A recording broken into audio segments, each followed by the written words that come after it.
Okay, we are live and on the internet. Good evening, everybody, or whatever time of day it is. Thanks for joining us. Uh, I'm Alan from West 3D. We are waiting for Daniel to join, but we wanted to get started. And I'm here with Civi from West 3D and our guest from Voron Design, Sanity. How are you? Hello, hello, I'm fine. I apologize, I'm a little bit sick. No COVID, but Well, I've got your COVID covered, so so don't worry. It's one of the joys of doing these remotely. We don't have to worry about being sick. So yeah, again, thanks for joining us. We've had a number of people, not only people that watch the series, but people that have been on as guests say that we should talk with you. And we definitely wanted to find out more about you and how you got into all of this and your experience with Voron Design. oh, okay. Do you want me to start? Yeah. Okay, actually, I heard about 3D printing first time when it was back in 2011, 2012, something like that. When I went to a job interview here in Prague, and my cousin actually invited me to his hackerspace that they founded, Okay, and Sanity. I'm sorry. Hold on for just a second. Apparently, people aren't getting you. really, Yeah, hold on just a minute. okay, I'm not muted though. No, it's probably a problem here. Uh-huh.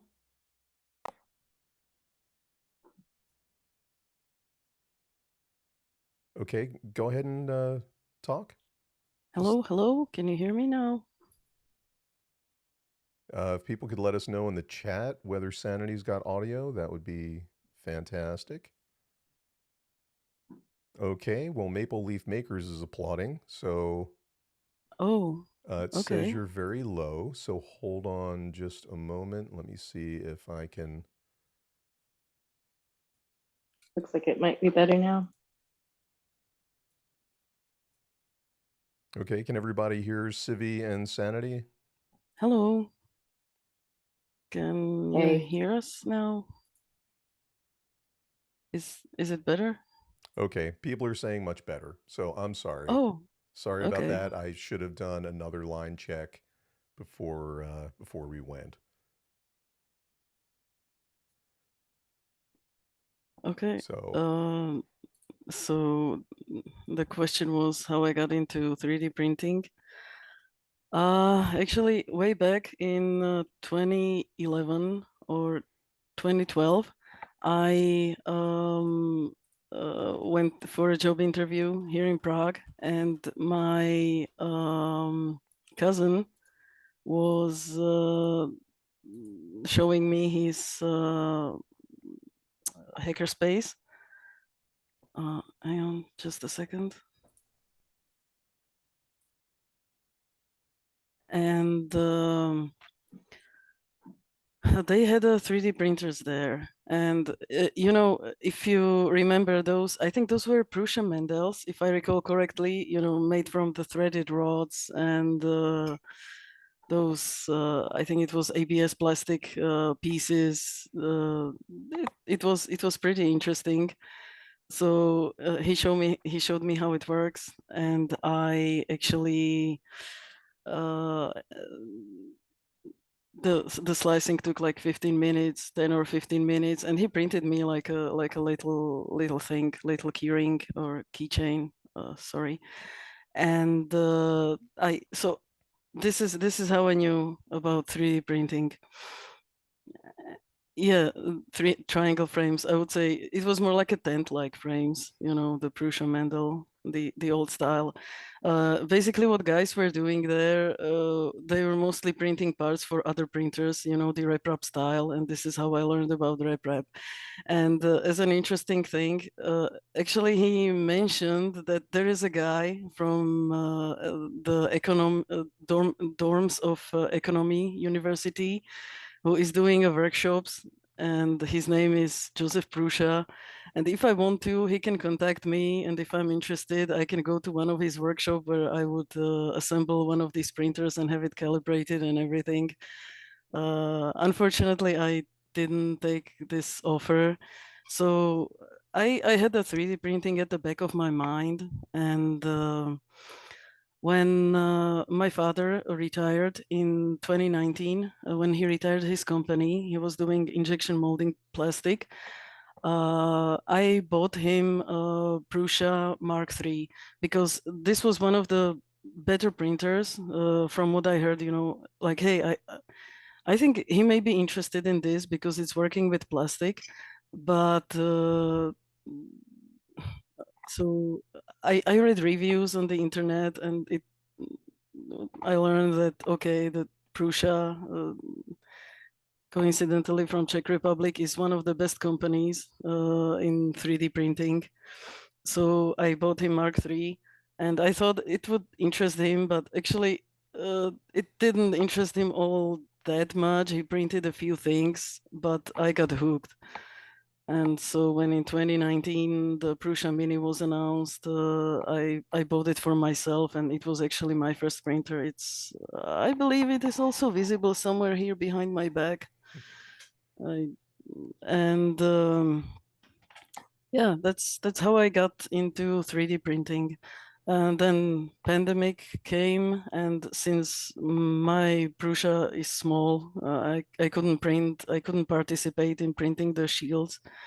I was doing mostly like other auxiliary stuff, like for example those nose things that people used for masks, or some clips, some other stuff, some holders and whatnot. And I was giving them to people wherever possible. And how I got into Voron. This is also interesting. After I got the Prusa, the Mark III, or after we built it, I started immediately thinking, okay, how can I make something like this but my own? And because it's not a cheap machine, it's considerably expensive machine. And I started to think, okay, what would it take to like build my own? They publish a whole bill of material, they publish manual, they have everything what's needed to build it. So I started to look around, and I found, for example, that there are some other builds, that there may be the what's Hypercube, for example. I found that it belongs to the DIY printers, and I found also Voron. So I knew about Voron from then, but interestingly, I browsed into the Reddit. I opened the bill of material. I opened, some other documentation, and I immediately noped out that, oh, okay, this is not for me yet. This is too much. So I, kept it at the back of my mind. And then in 2021, I actually purchased an old Ender 3, and with some other accessories. And I started to think like, what can I do with it? Just to play with it. And I heard about Switchwire, that it is possible to convert Ender 3 into a Switchwire, and it's a Voron Switchwire. So I went into the Discord, and my initial plan was just lurking there and watch the Switchwire channel as I slowly gather things and as I slowly build. And I wasn't intending to participate all that much, just mostly lurking. Yeah, as you can see, this plan didn't go very well. So here I am. I joined the Discord, and I started to participate in the community and so on. Nice. Well, that's a very fast kind of dive in as far as, how far you're involved now. So outside, I mean, I see you in like every channel that I happen to go to, but so what do you do as far as, you know, moderation and also the whole serial number thing? Oh, okay. I can start with the moderation. Actually, when I got into the crew, the they were after some time they started look for more moderators. It was when 120db was basically became a admin, when he started to publish things about the forum and other stuff. And so they asked me if I want to be a moderator, and I said yes. So I always joke that moderator, or not only me, but other people as well, that we are mostly there, to stomp around and um, make people behave rather than uh, having, we don't have a ban hammer. We can mute people, but ban is left for administrators of the Discord. So it's mostly just making people behave, I would say. We can mute if needed, and but as I said, we always joke that if something goes really bad, we run screaming to and hide behind reds if something goes really really bad. But essentially, I would like to say that I really appreciate the community, because considering how many people are on the Discord and how large the community is, it's actually behaving really, really very well. And the incidents that happen, that are reported, are actually not that common. So I am very grateful that this is such a great community. Most of the time they police, I would say, themselves. People are not afraid to call other people if something they don't like, if something they say. They are not afraid to report other people for, I don't know, things that should have not been said or written in case of Discord. So I'm really really happy that even with such a small amount of people on administration and moderators, it's surprising how really few incidents there are of people misbehaving. And don't it's not like we try to punish people, or we try to ban people or mute them. It's actually the other way around. We want people to be part of the community and to participate in the community. So sometimes we go out of our way to rather let people know that, hey, you're better off if you're just behaving nicely, rather than uh, showing the powers. And this, this this is pretty much it. I try to be nice and try to be polite to people, because sometimes people genuinely don't know that some words shouldn't be said, or some behavior is not acceptable on this server. This is what I mostly noticed. It's usually young people who are treating Discord as, Discord comes usually from the gaming background. If you remember, I know Discord was originally for gamers, and slowly over time it became this, well, I would say social media thing. Not quite, but basically where people gather and discuss and participate in voice chat. And interesting that this Discord, Voron Discord, having, I don't know how many, 36,000 people or something, I can possibly check it. It's not not all of them are gamers, I would say. I would say that this is mostly people who are attracted by the 3D printing community. But when how to say it? It happens that mostly young people come into the Discord and they treat it like another gaming Discord, you know. So these are young, unexperienced people who probably don't think that actually most of the people on crew are 30, 40-year-old guys, well, and girls who are not, you know, they won't reflect on their dude bro behavior, how to say it. So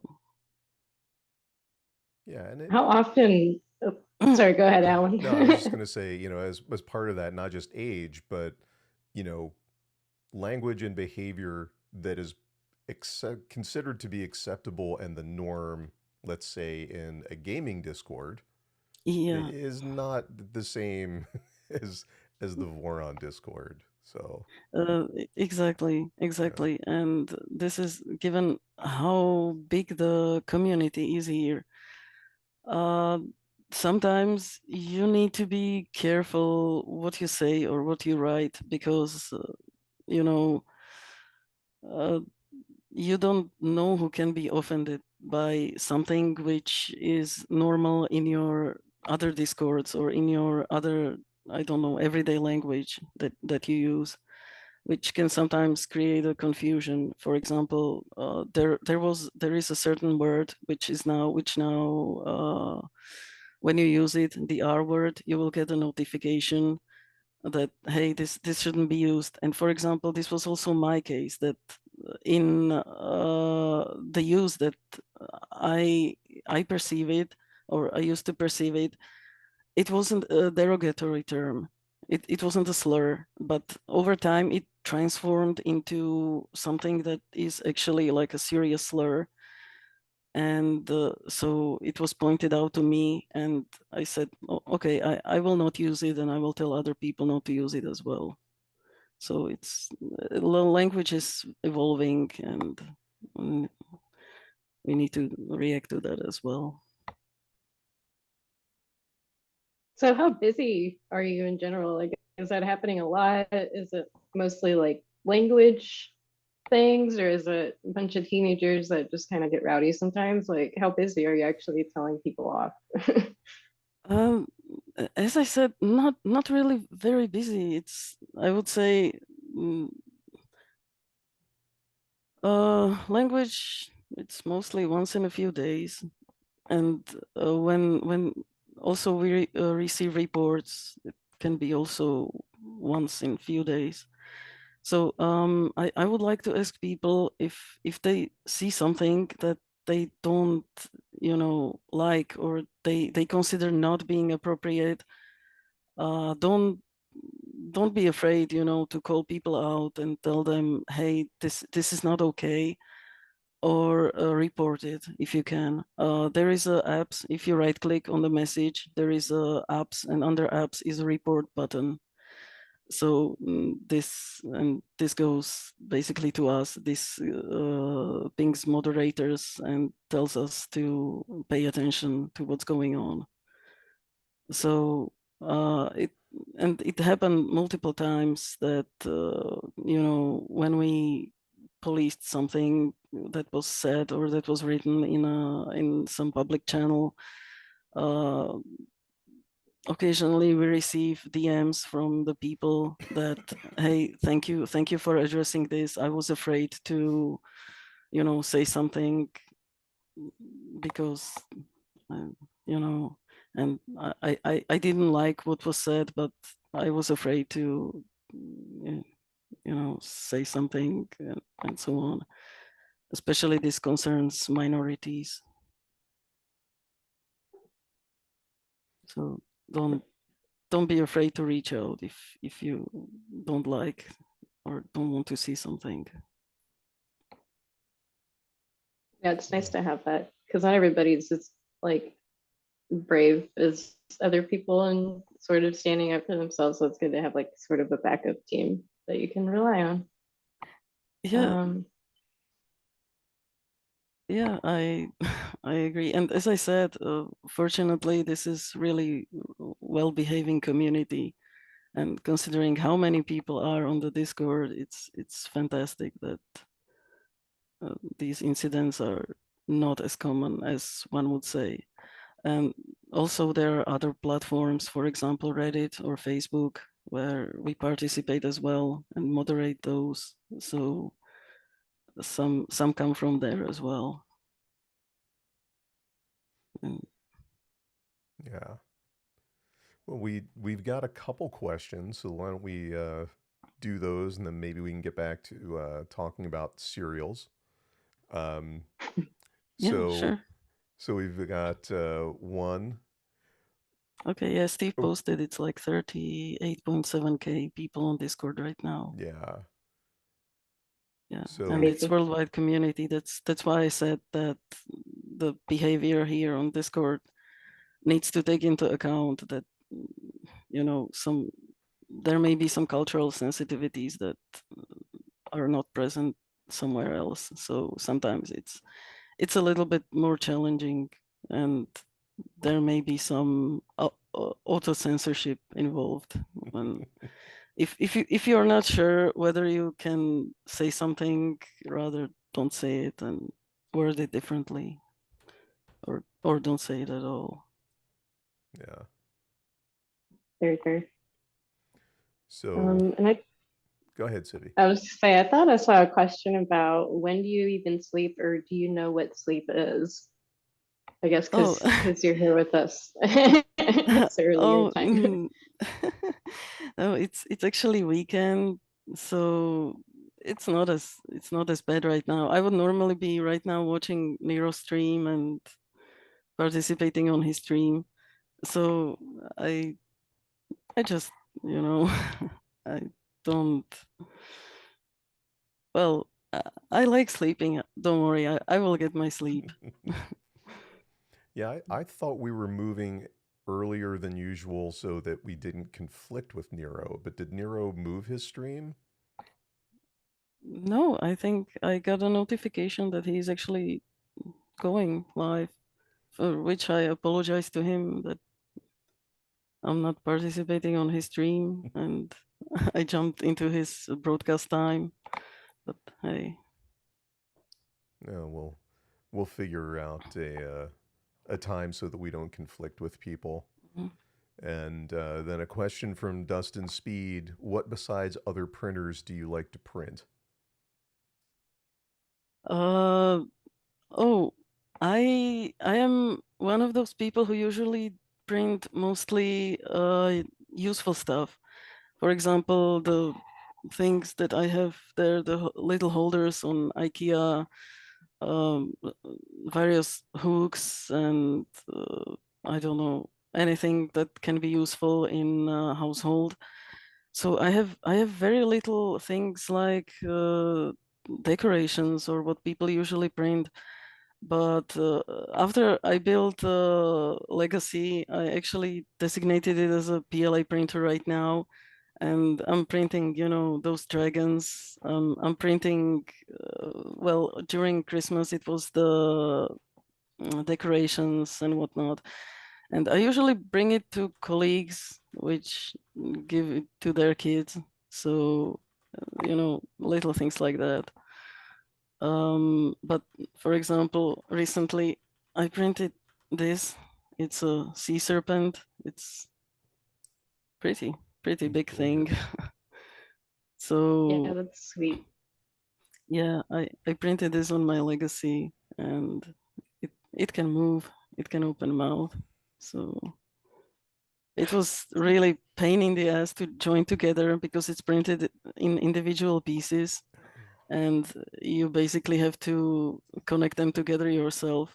But well, I managed to do it, and I wanted to print this for a longer time since I saw the model on Thingiverse, but I finally get into it. And for example, one of the things I plan to print is I'm a huge fan of Horizon Zero Dawn game, and now playing Horizon Forbidden West. So I found a statue. I think it's like 50 centimeters big of the tall neck. So I would like to build that one. That's my plan. Yes, that is also on my list. That is such a good game, and that is such a cool looking print, also. Yeah, yeah. The tall neck is really nice. Yeah. Uh, What are Yeah. you going to print it out of? Good question. Probably just a PLA, or maybe I have a signal white PETG, so I can try PETG as well. Oh, nice. Yeah, that would look cool in white. Mm-hmm. So I haven't got into post-processing besides, you know, breaking supports and, you know, occasionally filing something, which I appreciate how ABS and ASA are so easy to file and to, you know, I think post-process, but something like, you know, sanding and painting and, you know, priming and whatnot, I never got into this yet. So usually how things come out of the printer, that's how I use them.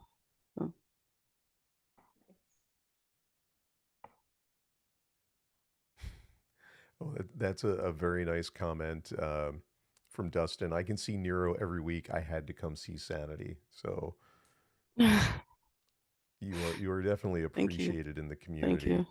So yeah, I would like to find out a little bit about you know, how you handle cereals because Oh, wow, are there a lot of cereals Mhm. coming through? oh, there are actually, yeah. So I started to take a look. I think even before I got my own serial number, I was participating on Reddit and taking a look, you know, what people build, and so getting the feel for what is how the build should look like, and I I don't know. I just like watching other people's builds, and I find it pretty enjoyable. So to explain a little bit, what are the serial numbers? I believe the story is that when RCF made his first kits and started to ship them to people, I think there were only 19 or 20 of them. Each one of them had a serial number. But since Voron as a printer was open source and anybody could build it, people were asking, okay, but what about us? You know, so they figure out the system through the Reddit how to ask for a serial number if the printer fills some requirements, like it's functional, it's well looking like a Voron, which is sometimes hard to define, and that's how serial numbers came to be, from what from what I heard the story, and so basically what is needed to get a serial number now, it's having a printer, well, build a Voron printer, and then it needs to be functional. So you need to have a proof that the printer is working, meaning a video of it printing, and there need to be, well, managed cables. That's one of the more important things, and also it needs to be safe, meaning besides the cables, which shouldn't, you know, being stray and being, you know, all over the place where they can get caught into something or being pinched by other moving parts. The electronics need to be separated from the printing chamber. So usually it is in form of the deck panel, or in case of legacy, some sort of enclosure where it needs to be separated. So your, you know, pieces of filament or pieces of print that can get yeeted when, you know, your Z offset is not set properly and the toolhead knocks it off, so they don't fall into electronics and, I don't know, gem fans or whatever. Yeah, and now there's been a recent change, I think, as of last month. Right. Yeah, how did that come about? It was basically the requirement for getting a serial number and you know, becoming essentially member of the Voron Owners Club. It's not as tough, you know. Basically, what you need to do, and the kit manufacturers also help a lot with managing the wires, with wiring loom and so on. Basically, you need a serial number, and when I try to ask people when I see that something is not okay with the printer. I ask, hey, you know, this is not okay, and I usually also offer some advice, like how to address this. Like, okay, if this cover is not big enough for you for your PCB, then use this cover, because occasionally people just don't have the links, or they don't have the links to mods which can help them address these issues. Or okay, the cables that you have here, you know, you should zip tie them to this Y cable bridge. They have a zip tie points. Don't leave them like this, because they can get pinched or whatnot. So pull them into the chains, and you know, general advices like that. And what happened was that in one case I actually pointed like, hey, this is not okay, this needs to be addressed. So if you address it, I ask for some proof that it was addressed, meaning some photo.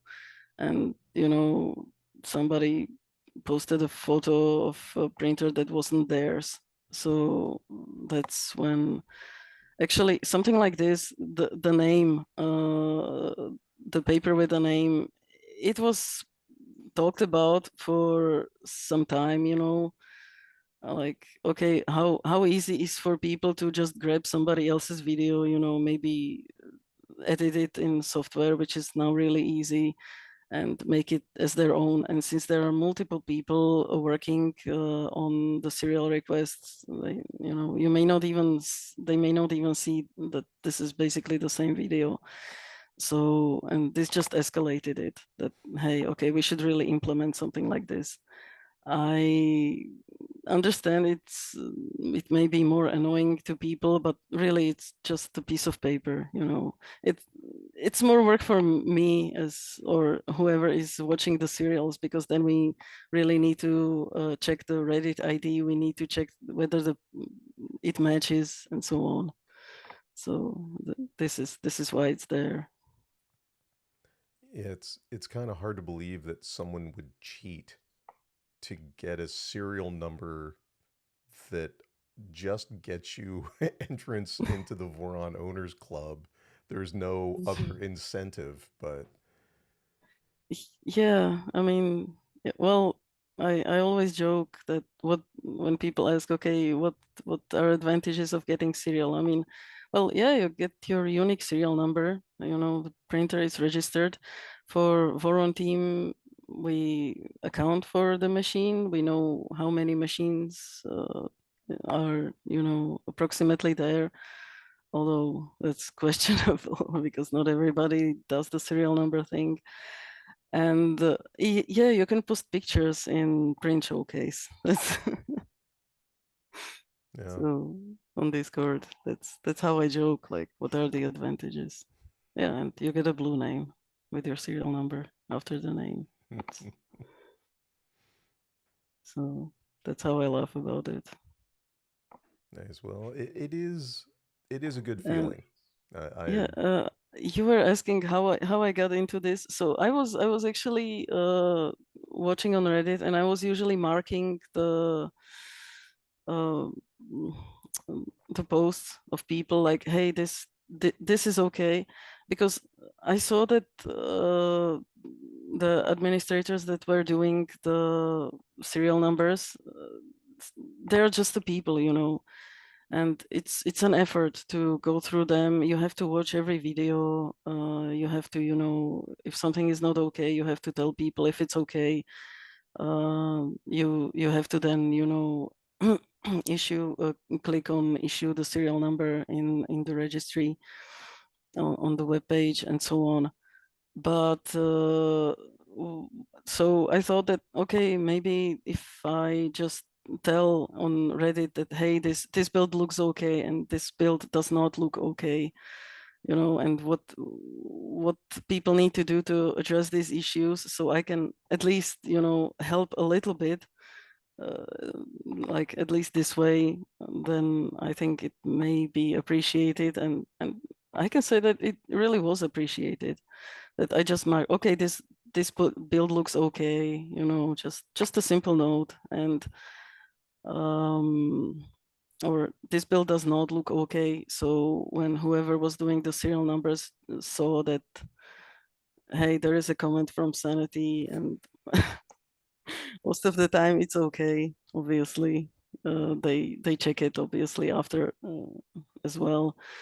But somehow, apparently, I gained their trust that I can, you know, I can see what is Voron and what is not a Voron, or what needs to be addressed. And so there was a, and so after last year, there was a certain event which was only for basically people who already owned Vorons, that only those can participate. And I said, okay, like there is a large backlog of the serial numbers. I don't know how many was there. I don't know, Jesus, 260 or something like that. And so this was like a really big number. And I said, okay, I am already watching those you know, the serial requests on Reddit. Is there any way I can actually help you with these requests? You know, so I kept grinding their ears about me, you know, oh, about me actually doing the serial requests. So, and as I said, this somehow, okay, there is this event. We want as many people with serial numbers as possible. There is a large backlog. Okay, fine. Okay, let's give her the ability. So, as I said, I joked that I was grinding their ears until they finally relented and allowed me to. They found a way how to give me access to doing the serial numbers. So I do them. Cool. And I think, at least I hope that it helps a little bit, you know. So this is one of the things that, you know, like little things that I wouldn't say that nobody wants to do, but it's one of those administrative things that is probably not overly exciting to do, but as you say, somebody has to do them. And so I decided to find my little niche and at least help this way, you know. So whoever is would have to Can spend you guys two, hear three, me? five. Hi, Daniel. 2, 3, 5 Hey, hours from their weekend, you know, plowing through the serials. Instead, I do it, and they can do whatever else needed. Yeah, well, I know the effort is definitely appreciated. It is a nice feeling to, you know, kind of get that recognition that, you know, you've built your printer, it works, it meets the standards of the organization, and Oh yeah, oh yeah. I totally understand. Right. And I gotta say, there's like a noticeable difference on that subreddit since you took over. I kind of stalk it too because I also like watching people's builds, I guess. But there's like turnaround time and just like comments and everything. It's just I think a little higher quality now since you took over. So kudos. I actually, if I see something interesting and if I have time, I comment on people's builds. That's what I was doing previously. That I just commented like, hey, this looks okay, or oh, this is a really nice build, or oh, wonderful colors. What filament is this? And these are little things that people actually appreciate when, oh, somebody saw it, somebody saw my serial number, and is actively asking me about uh, what's what about the build that I just spent tens of hours doing. So, well, people are obviously proud of their builds, so Yeah. it helps a little bit with also the community to see, or they know that somebody is actually seeing what they have and it doesn't get lost. Yeah. And plus, I see really interesting builds, or when I see some mod, I ask for it. Like, hey, this is an interesting solution to, I don't know, how to run reverse Bowden. Do you have a link to the mod? So yeah, okay, they post the link and I add it to my little note somewhere. Or when somebody asks or is trying to solve the same problem, I just, like, hey, I saw this one, maybe this will help you. So things like that. Yeah, and we did have a question about what are some of the less common mods that you've discovered or just mods that you've enjoyed seeing? Uh, one of this I saw on Trident, the reverse Bowden usually bumps into the top panel, and so I first saw there that there is a little what is it, like a little arm, that pushes the Bowden down, and it moves. It's anchored in one place and it moves around. So this is where I saw it for the first time, and I thought, oh, this is like really useful for solving this problem. I, for example, very much like I don't have V0, but I see that there are very popular those hexagonal back panels, the panel that separates, the electronics from like at the back of the chamber. Behind it is electronics, and people put those some kind of hexagonal grid, and it looks really good, especially when they do it in two colors. Like inside is different color. I like that one. It's not functional, but it's from the aesthetic point of view. I really like it. It's just these few little things that really help.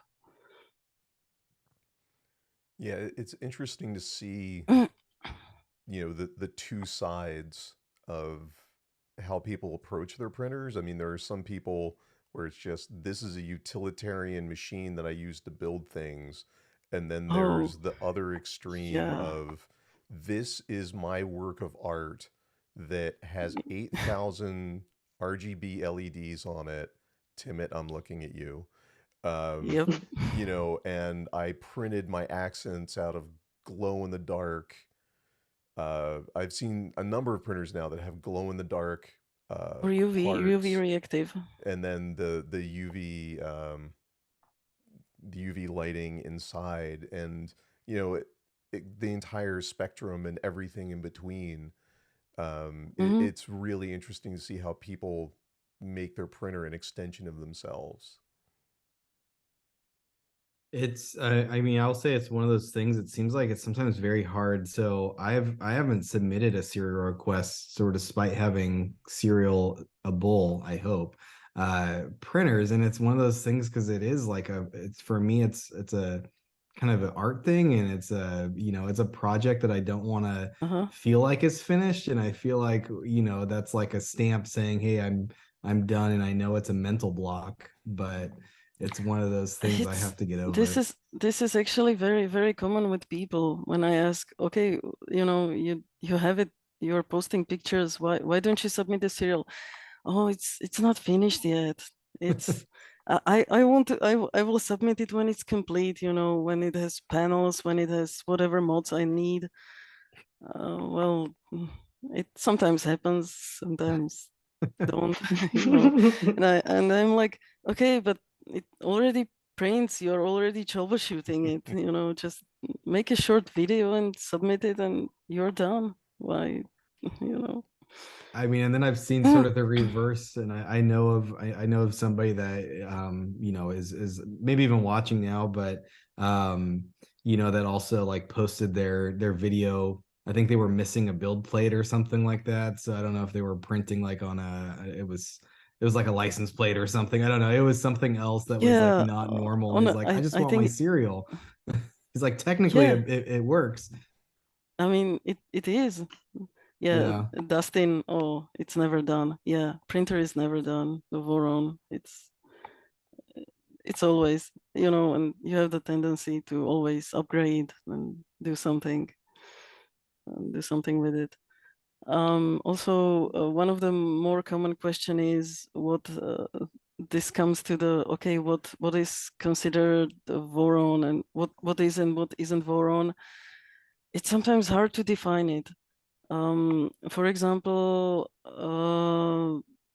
there was recently somebody made a 2.4 with a flying entry, but instead on belts, it was on four lead screws, on four motors with lead screws. And I actually asked RCF, like, hey, is this, you know, like a valid option? Is this a printer? And he saw it and he totally agreed, like, hey, this is a Voron. This has, you know, the aesthetics. It has the DIY spirit in it. You can see it, and it's really, it was actually really good looking printer. So also another thing, for example, toolhead. A different toolhead is not an obstacle. Mantises are now pretty popular. I saw people, for example, using BQ H2 even for, Mm. and it also is, it's not an obstacle. So what makes Voron a Voron? Usually it's the gantry that needs to be you know, the CoreXY system, linear rails or linear rods in case of legacy. And yeah, no V wheels, please. But sometimes, for example, people make all sorts of things, especially with switch wires. Where sometimes is this still a valid switch wire? Okay, no V wheels, but for example, there are rods for Z. Are rods for Z actually acceptable? Well, I mean, they are Hmm. not only used legacy, 1.8 was using it. Is it acceptable? Is it not acceptable? You know, sometimes it's hard. So it's, I guess, it is in the eye of the beholder that, hey, is it not? So I What's been sort of the most I don't want to use the word shocking because that sounds so dramatic, but like what's one of those that you saw and you're just like, oh my gosh, like I don't know what to do with this. In a good way or a bad way, I guess. there is a certain build from Theory, which is called the I think coaster slinger. As far as I know, it's not a bed flinger. It is a CoreXY, but the head is stationary and the bed moves in CoreXY. You know, it's like Huh. a little bed. I think I don't know, is it 12 by 12 centimeters, like V0, or maybe even Uh-huh. smaller? The head is, you know, anchored on top, and this moves. I mean, it does Hmm. look like a Voron, but we don't know where So to. The problem the is we don't know movement, the what to motion do with system this. is How do is it like you know, is this 2.4? Is this a Trident? Is it, what is it? You know, how, where do you put it? But it has all the things that you would, consider. It's a DIY. It has a Voron aesthetics. It has it has a tool head, but it's just not, the bed moves in core XY in all directions. So how would you? I'm This just this is really a head scratcher. Like, yeah, we want to give you the serial number, but we don't know what is it. Is it even a, you know? I mean, I guess thinking about it, I question sort of how well it performs, but I'm really curious now. I really want to see it. I think I may be able to find a link somewhere. Okay, is it posted on Reddit, like with a serial request? Yeah, it is posted. Let me quickly find it. Okay. Oh, that I sounds awesome. Yeah, it is. It is actually really funny. That's awesome. So I don't know if Nick, if this is really what you meant, but I'm thinking it'd I'm be not sure awesome it if will. there Oh, was it did what allow me to paste it. So oh in chat here or yeah, in YouTube chat. oh yeah.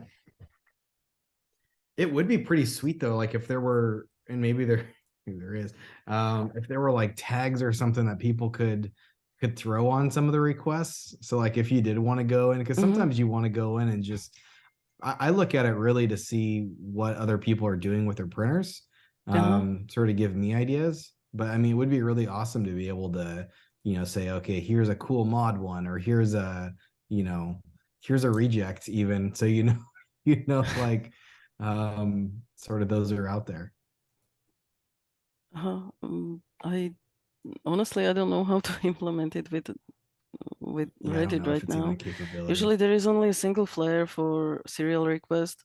Recently we added that the serial was granted also for our own sanity, so that we know which requests received serial number and which didn't. But that's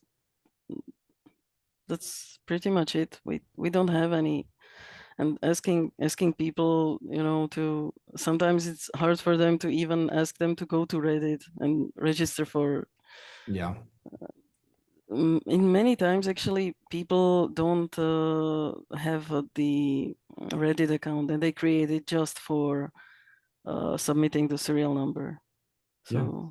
which we appreciate. And I mean, I Uh, apologize if this was asked, but why Reddit? Probably historical reasons. Okay. I wasn't way back when RCF started, with the serial numbers. And probably it was the platform that he was on, and where people could ask for serial requests, and over time it developed into this. That's how I understand it. Okay. Well, yeah, it seems like I mean, you have such a cool like I guess like job at the like I don't know. So did you just sort of volunteer and Yeah, I did. I told the story that I thought that I may help, people. But I started watching the serial numbers, the serial number requests, and commenting on them. So actually, people who are doing, the administrators who are doing the serial numbers, that they have an easier job. And I apparently I over time I gained their trust that, hey, I can recognize when it is okay built, when it isn't. Obviously, sometimes I'm not sure, and myself, like, hey, is this still acceptable? Is this not? Especially when it comes to toolhead wiring. Like, what do yeah, you it doesn't look okay, but on the other hand, there is nothing that it can interfere with. So okay, let's have it. Okay, so So what do you like? What does Sandy laser focus on? So like if I'm submitting this thing and I'm like, I can make sure that this is good, or I'm definitely not getting it. well, usually when I see the video, I check whether it has on the larger printers, if it has a deck plate, if it's safe. Sometimes it happens that there is no deck plate, or sometimes I get confused. There were a few cases where people had transparent acrylic, and I was like, oh, okay, this won't pass. This doesn't have. Oh, okay, it does have, So yeah, I focus on. So this is part of the safety features on V0. It is the back panel that separates it from electronic. On Legacy, it is the box that basically the PSU is outside, but rest of the MCU, the Raspberry Pi, and everything else is in the enclosure. And on SwitchWire, it is either under the deck again, at the bottom of the printer, or there was, for example, when people are doing mods from CR10 that has separate enclosure, that one I learned recently that it is also acceptable as long as it is neatly managed, and as long as it is, separated and safe, then it's okay. That your stray filament or broken print won't fall into electronics and do some bad stuff there. Or you won't poke your fingers there. So, and then wiring. I look at the wiring, obviously, like the tool head wiring, whether wires are not poking around the tool head. The wiring cover is actually not mandatory, but in that, if you don't have it, you need to be sure that the wires are not poking too much, so zip tie them as close as possible. And sometimes, for example, on the CAN boards, which are sitting at the back of the motor, there is no cover. So I look at that as well, so especially in 2.4, it can bump into the Z chain, so it doesn't go too much it doesn't protrude too much into the space. Yeah. And then there may be some other build specific features. For example, on SwitchWire, the bed connectors need to be also covered, or should be covered. And yeah, other things like this. That's what I look for. So, and now I also look for the paper with a Reddit username and the date. So put a Reddit username, don't put a Discord name, unless it's the same. In that case, it's a pass. But yeah, need a Reddit username somewhere within the shot of the camera. Yeah, and I mean, it seems like, it's awesome that you're looking at things that potentially could, jeopardize someone's safety, or, even their house or whatever, there's obviously you don't want to cause issues. We don't inspect the bottom of the printer. Yeah, that's what I was thinking. Mostly we are concerned with the printing chamber itself. Yeah. And safety there. But if something is really obvious, like for example, they are poking the 110 or 230 volt cables are poking about, from underneath the printer, or you see that there is a clearly something not okay, then yeah, we pointed that, hey, the skirts are not mandatory for getting serial numbers. Sometimes you can see a little bit. Yeah, I mean, you see that people have just display, and they just have the, the socket and whatnot, which is okay, but yeah, don't leave those high voltage cables just, about and so on.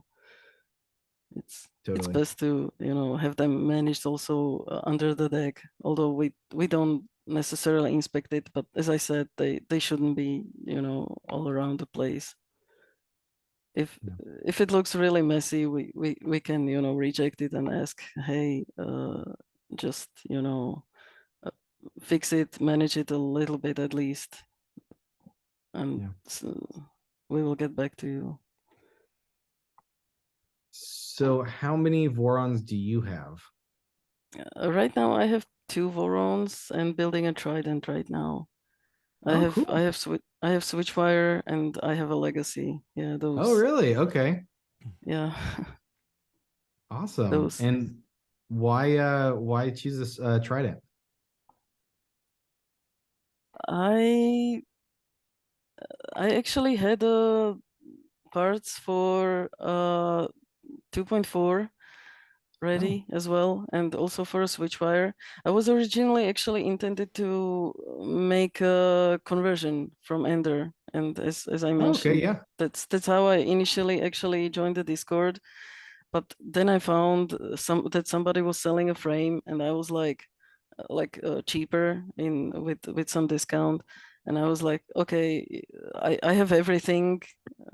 If I just buy the frame, I will have like a fully fledged Switchwire, and so I built a Switchwire because as the first one, because I heard it's the simplest, and I I had all the parts already ready. So I also had parts for 2.4, which I still have in the box. But after Trident was introduced, I actually really liked that printer. And when I was doing self-sourcing, and over time, you know, you amass the components, and then you figure out, okay, so I have these, you know, I have extra motors. So now I just need a frame and I just need one extra PSU. I already have another build plate because I got the build plate, I got spare build plate, well, not spare, but from somebody else. And so, Nice. yeah, but I built it partially, the Trident, then I disassembled it because I found a green frame and I wanted to change it from the blue frame. Nice. And the green frame, actually, I really like green color. I noticed your background and your curtains and everything. So are you green as your color? I like green, yeah. That's awesome. It is. Yeah, that's sweet. I'm curious because, you know, even from when we opened West 3D, we've seen things change. So, you know, before it was a lot of people were self-sourcing their parts, and we were getting people basically buying sort of everything, sort of onesie twosie. We had a couple of parts kits and people were doing that, but they were really self-sourcing things. And now it seems like we've also shifted to where we're selling a lot more sort of out of the box kits. Are you seeing less diversity, I guess, in the cereals that you're getting because you're seeing more kits, or has that not really changed? Hard to say. LDO is really big with kids. There are a lot of LDO kids that are in, and you can see them. I don't know why, but they have, you know, that certain aesthetic, and people build it certain way that you mostly see that this is LDO. Formboat is also really big when it comes to kids. It's so, and I also usually know that, hey, this is a Formboat. I wouldn't say that people are not doing things that make builds unique and individual. I I still see that people are, you know, adding their own mods or adding their own flair to it, or just little things that make it personalized. And it's hard to say, but many are stock, and Oh, well, especially cool. when it is a first time builder, and it is it is also recommended here, and I also push it that, hey, build a stock. You will have enough, there is enough steep curve just to build the build itself, and don't make yourself a headache by adding too many mods. Build it stock. After you build it, then address individual issues or individual things as you want with mods, rather than getting everything over your head, and then it may happen that you will never finish it because you tangle yourself in too many mods. Curious. So, we know what you do sort of in our Voron community. You obviously have a life outside of that also. What do you do? Do you have a occupation or any cool hobbies? I work as a network engineer for a media company, I would say. So I take care, I herd packets essentially, as I call it. I take care that the broadcasts get to wherever they need to go, and people can access our things on the internet and so on. So this is what I do as my everyday job. Very cool.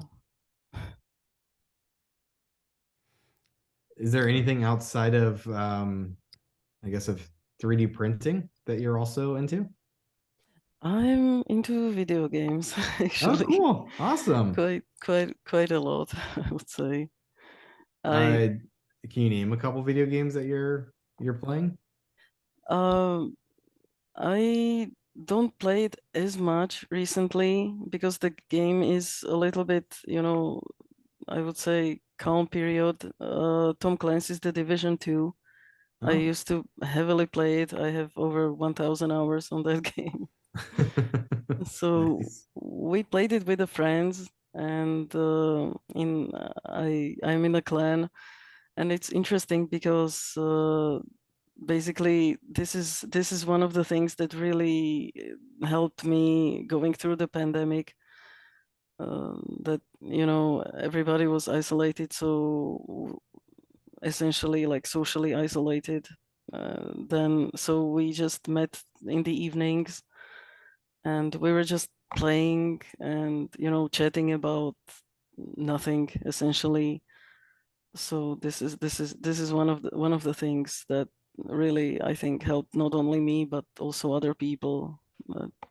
Meeting every day on Discord and just chatting, and as we say that the game is no longer just a game, it's mostly just background for socializing, just a chat client, I would say. Oh, totally. Yeah. So this is I played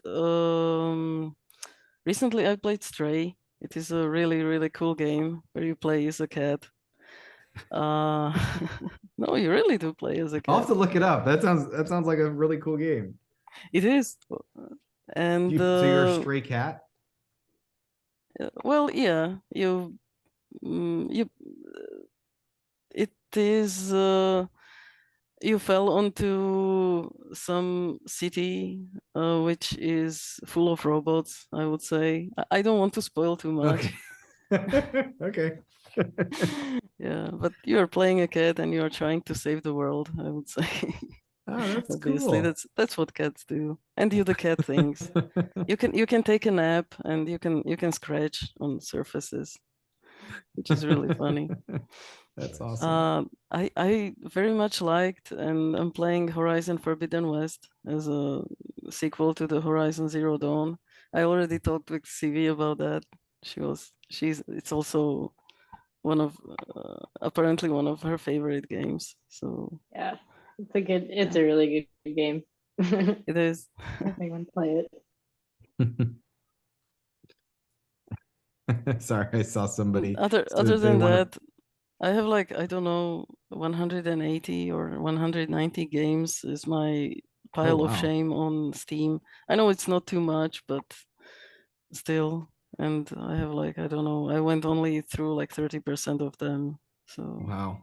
That's a uh, lot more. There's a lot more games than I have on Steam, and mine are like super old school. Like I've got it still shows up the, the original Counter-Strike and Half-Life and these old games that when I was younger were really cool. mhm. It's like half my games right there. Yeah, I played Half-Lives as well. So You- before that, I really like the Tomb Raider series, the new Tomb oh yeah. Raiders, for example. That one, that was a good one. I and so I I don't know what else. I just Yeah. Oh, that's cool. I very much like sneaky games where you play as some sort of, I don't know, spy or thief or whatnot. For example, Splinter Cell is one of my favorite Oh, Splinter series. Cell is so good. It is, Like the old yeah. ones on PlayStation or whatever it was. Yeah, I played it So on good. PC. I'm mostly a PC gamer, but Ah, oh, and if I may point out one game which I really really liked, Nier Automata. If you haven't played it, it's wonderful game. It's surprising. It hmm. it well, I would say subverts all your expectations, and it's interesting game. Cool. Highly recommend it.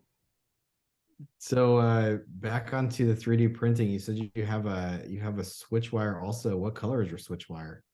It's there at the back. It's Oh, it's the yeah, orange?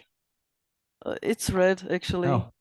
Oh, Maybe the my camera it's is my not. light, probably my monitor or Probably, yeah. It has a red frame. I chose white functional parts and blue accents. To have it like a flag here of Slovak or Czech Republic. Red, blue, and white. yeah. But the problem is that the white is white. Don't print the white parts. I Have you went with have you it had any problems against with all it? recommendations, and let me tell you, even before I installed the rails, the white parts were already a little bit not white. So yeah, they get dirty really quick. Oh, I know. Uh, yeah, I feel like the white is good if you're keeping it on like the outside, like panel clips in white or Hmm, something like that. or natural. Actually, my Yeah. legacy is natural with lipstick red, uh, Crucium and ASA lipstick red, and it looks really Oh, good. yeah. Yeah, I. By the way, there is the Voron database where you can see the builds and the color combinations and so on. And yeah, I should submit it. And Yeah, that's And cool. yeah. and Um, why I'll why a legacy? Uh, when I was listening through various models after I joined the Discord, uh, Legacy looked really interesting to me because I don't know why, but I absolutely love the aesthetics of the Legacy. It's this open printer. It uses rods instead of linear rails, and I don't know why. I just like the aesthetics. And last year, when we decided to participate on Maker Fair, on the local Maker Fair, as a Czech and Slovak community. Uh, we had almost all the printers except Legacy. So I was like, okay, I'll take it, and I built the Legacy, as a incentive or some well that okay. We want to have all the printers, so let's bring also Legacy. And so I built one, and it's actually surprisingly easy build. I would say that if it had a manual, it would be possibly comparable with the Switchwire when it comes to ease of assembly. It doesn't have many, or at least I don't think it has that many parts. It has the largest part from all the Vorons, the electronics enclosure. But other than that, it's, even if it doesn't have a manual, it was pretty easy to assemble. You spend most of the time, it's straightforward, but most of the times you spend in CAD and looking which bolt actually, the bolt size, bolt length should actually go where. That's the only thing. It's where manual would help. And other than that, I really liked it. As I said, the aesthetics is really nice. It's open, and surprisingly, when we had it at Maker Faire, it actually attracted people because first you can easily demonstrate how CoreXY works there. It's open, there is no enclosure, so you can just show them. You can move the tool head, you can move the belts, you can show them how the belts route. And for many people, I would say that this may be the classic 3D printer design as well. So they stopped by and they looked at it, and it was like a surprising hit in Maker Faire. People were looking at it, stopping by, seeing it printing, and yeah, as I said, it's also easy to demonstrate the CoreXY, the motion system, and such. How do you actually like it as a printer? I like it. The only thing I don't like about my current legacy is the fact that the bushings and the rods that I sourced are not good. Well, AliExpress special, as I call them. But I already procured better rods that were made locally here. Rods were not as expensive. What was expensive, the work, because the cutting and chamfering the edges, so they are not sharp. But yeah, but that essentially means that I have to rebuild the whole printer. So yeah, I'm not looking forward to that, but I will do it. And as these bearings are not okay, bearings may be okay, the rods are not really good.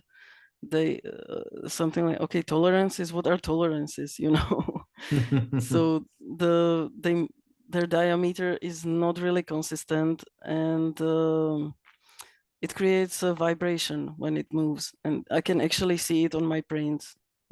Oh, really? Yeah, I haven't tuned. I actually haven't tuned the printer yet, because every time I turn it on, I just print something on it, rather than like, yeah, okay, I would need to pull the USB cable out of the electronic box, and connect the accelerometer there and do the measurements. But so far I haven't done it. As I said, every time I turn the printer, I usually print another dragon, or, well, it was Christmas decorations last year. So yeah, that's. Well, it's so great. It was one of the things, and I assume it was And it prints similar. actually surprisingly, it can be surprisingly fast. But as I said, the components are not of the highest quality, so I will need to change them. And it's louder than printers with linear rails. That's definitely a little bit minus. But the rods are just louder than rails. That's a known thing. Yeah, I mean, it's definitely one of those things. You mentioned earlier about the pandemic, sort of it was in the context of video games, but also, I don't know, did you find sort of having 3D. I know I like made my gifts for Christmas, like, you know, the 2020 Christmas gifts or whatever were, Uh-huh. you know, were 3D printed because I couldn't go anywhere or I wasn't feeling like going anywhere. Did you do anything like that too? Uh, during pandemic, I also said it that since I had only Prusa Mini, I wasn't able to print the shields, which were a Mm. huge thing here. But I print other accessories that fit into mini bed, and I was just, you know, bringing them to work, bringing them to you know, nearby hospitals and whatnot, you know, giving it to people, giving it to families, whatnot, or things That's like very cool. that. Yeah, that that was. But when it comes to gifts, I usually I didn't, you know, specifically 3D printed gifts. I maybe I should.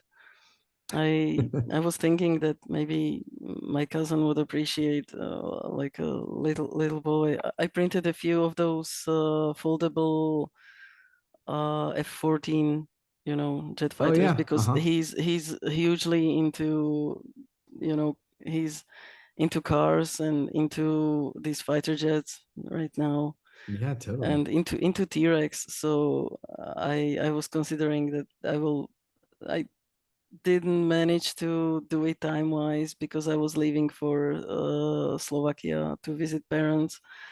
But I wanted to print, for example, the large T-Rex skull because he's into dinosaurs, obviously. That's cool. We did have a question here, and it's asking more about what are some of the challenges that you face specifically in Europe sourcing parts that maybe other people don't realize, or do you Um, face challenges? for example, we don't have a service like Send Cut Send, for example. So and the and also services, for example, for cutting acrylics or cutting, you know, the panels and things like that. They are more challenging because, as I said, we don't have a service like this. And if you order something, you usually order it with the company, and it's really expensive. So it can push the price of the panels, you know, to twice as much as you would normally pay if you buy them already, you know, from some other shop. Yeah. Um, Another thing I need to keep in mind, for example, when importing, you have to pay VAT, the value add tax, which adds another 20 to 25% depending on the country. And other other things. Well, I would say many things are available. They are just not available instantly. What I find is one of the bigger problems. For example, LDO parts. There are a few shops in Europe which have them, but many times they are just sold out. You know, Hmm. so they are either on back order or just sold out. So this is where you have to, you know, either reach for AliExpress and just have to wait a few weeks, or if you can maybe find it on Amazon or somewhere else. Like for example, finding NEMA 14 motors is sometimes challenging here in Europe because not everybody stocks them, and usually, for example, not sure about other regions or other countries, but in my country, many of 3D printing shops are usually specializing on Enders or Prushas, you know, not on Voron parts. They are starting to pop up. I know one of them is basically being born from the community because Hmm. one of the community members is running or made an e-shop and is running it now. Nice. So things are slowly improving. Oh, and we don't have Amazon as easily accessible as it is in US.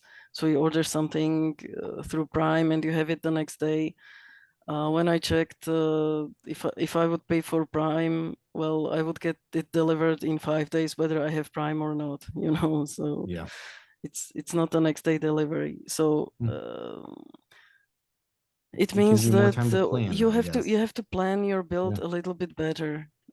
If you want parts which are not accessible or which you cannot just buy from common stores, like for example connectors and that you need for crimping, you can get those in from e-shops or from physical shops that sell electronic components. But if you need something like a NEMA 14 motor, and you know that, okay, I will build something, I will build a stealth burner and I need the NEMA 14 motor, you better plan it a little bit in advance to get it. You can't just order it from Amazon and have it delivered next day on a whim, you know. So this is one of the things that you have to keep in mind. It requires a little bit more planning, mostly. Yeah, it's one of the things we get a lot of questions from European customers on, yeah, just the panels, the Mandala Roseworks panels, the aluminum build plates seem like maybe they're not super easy to find in some places. Yeah, I also, another thing here in Europe, we are not like a single country. European Union is a union, but each country has its individual, you know, markets, and shipping is usually expensive. Oh So yeah. when I, for example, order, I don't know, from Lecter from Estonia or from Fermio from Germany, it is I pay anywhere between 15 to 25 euro for shipping. So what we tend to do is ask in a local chat, like, hey guys, I'm going to order something from, you know, this e-shop. Uh, do you want to get something as well to split the cost? You Group know, buys. and yeah, and usually people are on board, you know, like, oh yeah, yeah, I wanted these, I don't know, whatever. I want Graviflex magnets, or I want this PEI, or okay, yeah, when you will be there, order me a set of T-nuts and whatnot. So things like this. Well, that's kind of cool. I mean, it seems, obviously it's coming out of a place of like, I mean, that's not that cool, but I mean, it does seem nice that at least it also seems like it sort of fosters or builds that community around some of those challenges, which sounds Oh kind of yeah, cool. yeah, definitely. Oh, that's awesome. I know I'm actually on Discord. There is like a EU group buys channel or server or something like that I know I'm on. Yeah. Oh, another thing that we don't have, glitter filaments. Oh no, I know. Although I know of a vendor that is hoping to open a store that's going to have some glitter filaments. But Yeah, yeah. basically, except gray and galaxy black, there are not that many glitter filaments. I know there is one Austrian manufacturer, the Nobufil, which currently has a line of few ABSs with glitter. So I haven't tried it. They are not the cheapest, honestly. But uh, apparently they are of good quality. So yeah, I may check those out. Yeah. Yeah, I think they have a, if I'm not mistaken, blue, green, and red. Ooh, So green. Green glitter yeah, would be awesome. That's one that I haven't seen. And I'm guessing the black is just the galaxy black from Prushiment. yeah, either Prushiment, or I think was it Onyx or something else from what's their name? Um, Fiberlogy. I Oh, think they have also, maybe some other manufacturers have as well. And they also have the dark gray filament with glitters. So as I said, except maybe gray and black, yeah. we don't get too many glitters. Oh yeah, and there is a Plasti Mladec filament PM actually now made. It is a natural filament with dark glitter, and it looks like, absolutely looks like marble. Oh It's wow. amazing. It looks really amazing. Yeah. So And is it ABS? it is ABS, yeah. Oh, They have really? Oh, they that's have their awesome. ABS series, ABS Not Dead, as they call it. It's the name of their ABS series, ABS Not Dead. You, And we asked them, we met them at Maker Faire, and we told them that, hey, you know, you have this huge community of people building Vorons who are hungry for glittery filaments, who would we we do group buys and we import filaments from Sparta 3D, you know, from oh Canada. yeah.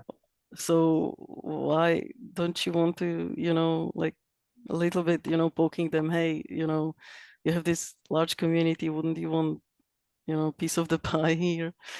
So yeah, they maybe something will come out of it. I know this marble filament, they made it basically it's a natural with dark glitter, and when Loki, one of the guys from our community, you know, got the sample and he printed it, he brought it to Maker Faire, and everybody was like, wow, this looks like marble PLA. Like, no, this is not PLA, this is totally ABS, you know. That's what I'm So excited about. I don't have them here. I should have. There's some in the office, but marble is one of those filaments I do to print like decor around the house. That go on yeah. shelves far enough away that you might be fooled. It would be awesome to get some in ABS. I totally agree. That's also one of the things that's funny because it's you said it's called like sort of ABS Not Dead or whatever. You know, that's one of the things. I mean, it seems like at least since when I've been in printing, which 2015, 2014, it was already sort of a dying, like everybody was moving towards PLA and, you know, PETG, and it Yeah, seems like Prussia there's was probably heavily still, pushing PETG. yeah, That was also when we talked to filament manufacturers, that they are also like, yeah, we sell ABS, but it's mostly to people who are printing, you know, like utilitarian stuff, yeah, and not as a common filament. Like we sell much more PLA and so on. yeah, So I I'm not sure if it's true or not, that somehow Vorons may have a little revitalized the interest in ABS yeah. again, I, because the printer itself makes it easier to print ABS. Plus, you need the yeah. parts, so you need to start looking how to actually print ABS, well, or ASA. Yeah. I mean, no, it's hard because obviously we are very Voron focused. But like, I mean, certainly we sell a lot more ABS. But we also have had a lot of people, you know, at the events that we've been to. We went to just a local fair here, that were saying that they want to start getting into printing ABS. So I mean, if it's something that just a few years ago, I feel like you just wouldn't have heard much. They were trying to find high temp PLAs and all of these things to get some of the, or something you put outside. And now people are just going back to saying ABS maybe as an answer. And I would say Voron, I mean,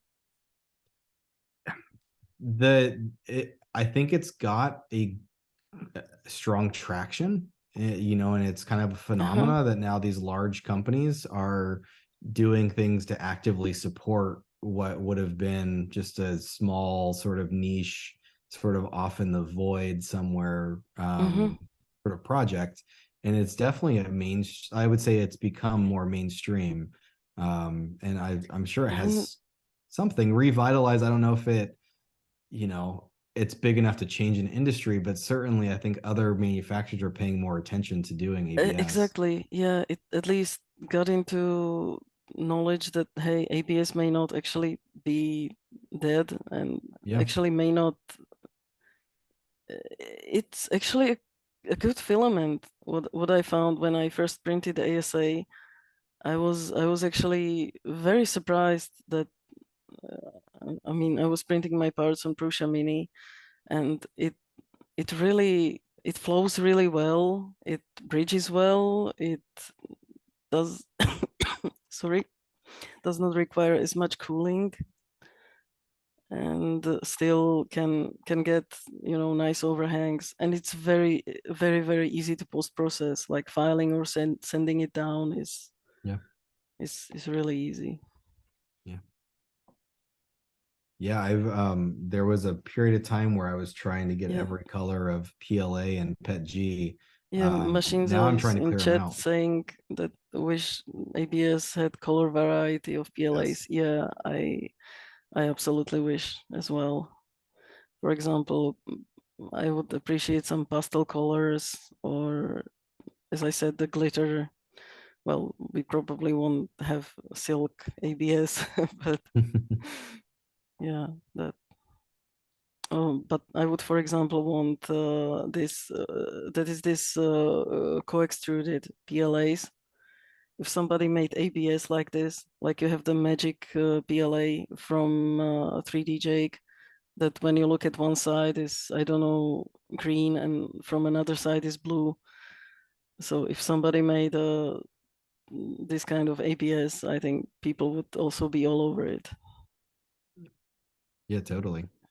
Yeah. And it's one of those things where, you know, I think you're getting, you know, you have Fusion and you have some other manufacturers that are, I feel like, sort of investing more into that and coming up with some really cool colors and things. I'm wondering, Oh, hopefully it's just one of Fusion. those things that somebody sees that there's a market, like if they're the only one that does it. Because I'm sure it's, I mean, I'm sure, I would assume it's possible, right? It's just they have to make that value decision. Like, is it going to be a marketable Exactly. product? Yeah, and actually, you in many cases you can order a custom badge at the manufacturers, but it's usually, I don't know, 20, 50 kilograms, which you may or may not sell yourself, and you have to, you know, invest yourself. That's why there is, for example, the group buy server in Europe, which Yeah. is pretty useful also for things like that. Yeah. Hmm.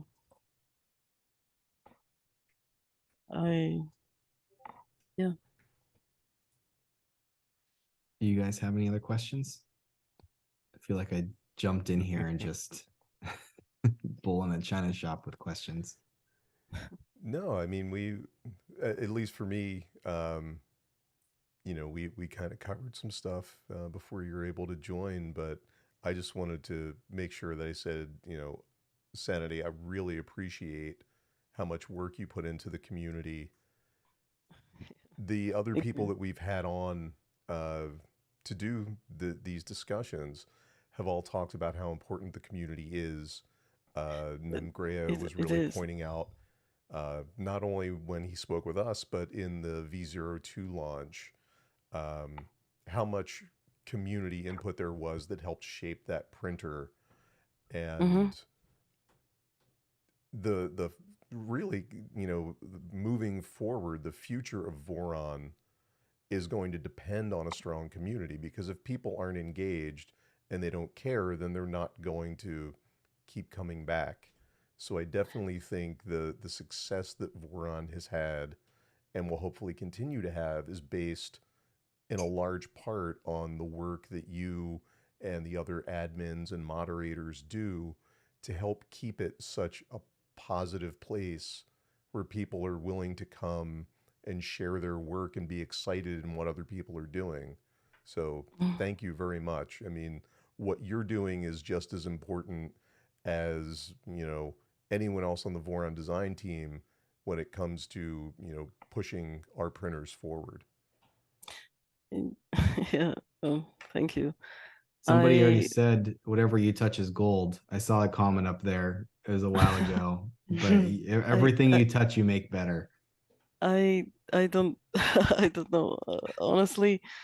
Well, if you know, there is this joke that I'm speedrunning the Voron Discord. You know, that I got my serial number, and then I was a helper for a while, and then boom, suddenly I am, you know, purple, and then boom, suddenly I am you know, lime green.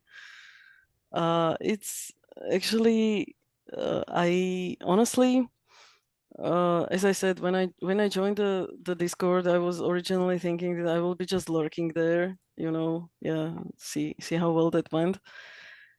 And so I started actually participating on some of the activities even before I got a serial number.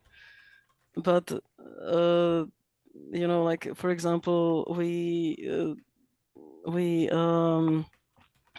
signed ourselves for the local maker fair, or we reached out to local vendors that may be interesting and asked them, you know, to help us make a Voron products or things like that. But you know, after I got a serial number and I was asked to join the helping team, which is I really appreciate the people that are actually doing or helping other people with their printers. You know, amazing people. Basically, you do it for I would say from the kindness of your heart, and for just basically it's really enjoyable when you manage to solve a problem for somebody else with their build and they are able to finish their build. And you know, it's really I really appreciate what people are doing, and I can tell you that I actually learned a lot. I was a little bit afraid that, hey, you know, what I'm not sure I'm knowledgeable enough, but you know, it's not only about the knowledge, it's also about, you know, actually the willingness to help others. And well, yeah, and then I got into crew, and it's interesting because when somebody is asking, okay, how do I join the Voron team? How do I, you know, I'm not the right person to to tell how to get there, because I really don't know like how or why, you know. So I actually when I yeah I and I'm as I said, I'm really thankful to be there. There are some amazing people in the community and talented people. So when I also wanted to say that how, you know, about the recognition of people in community. I know that when I joined, and I was hoping, okay, maybe I will get a, if I do something absolutely amazing, I may get a contributor.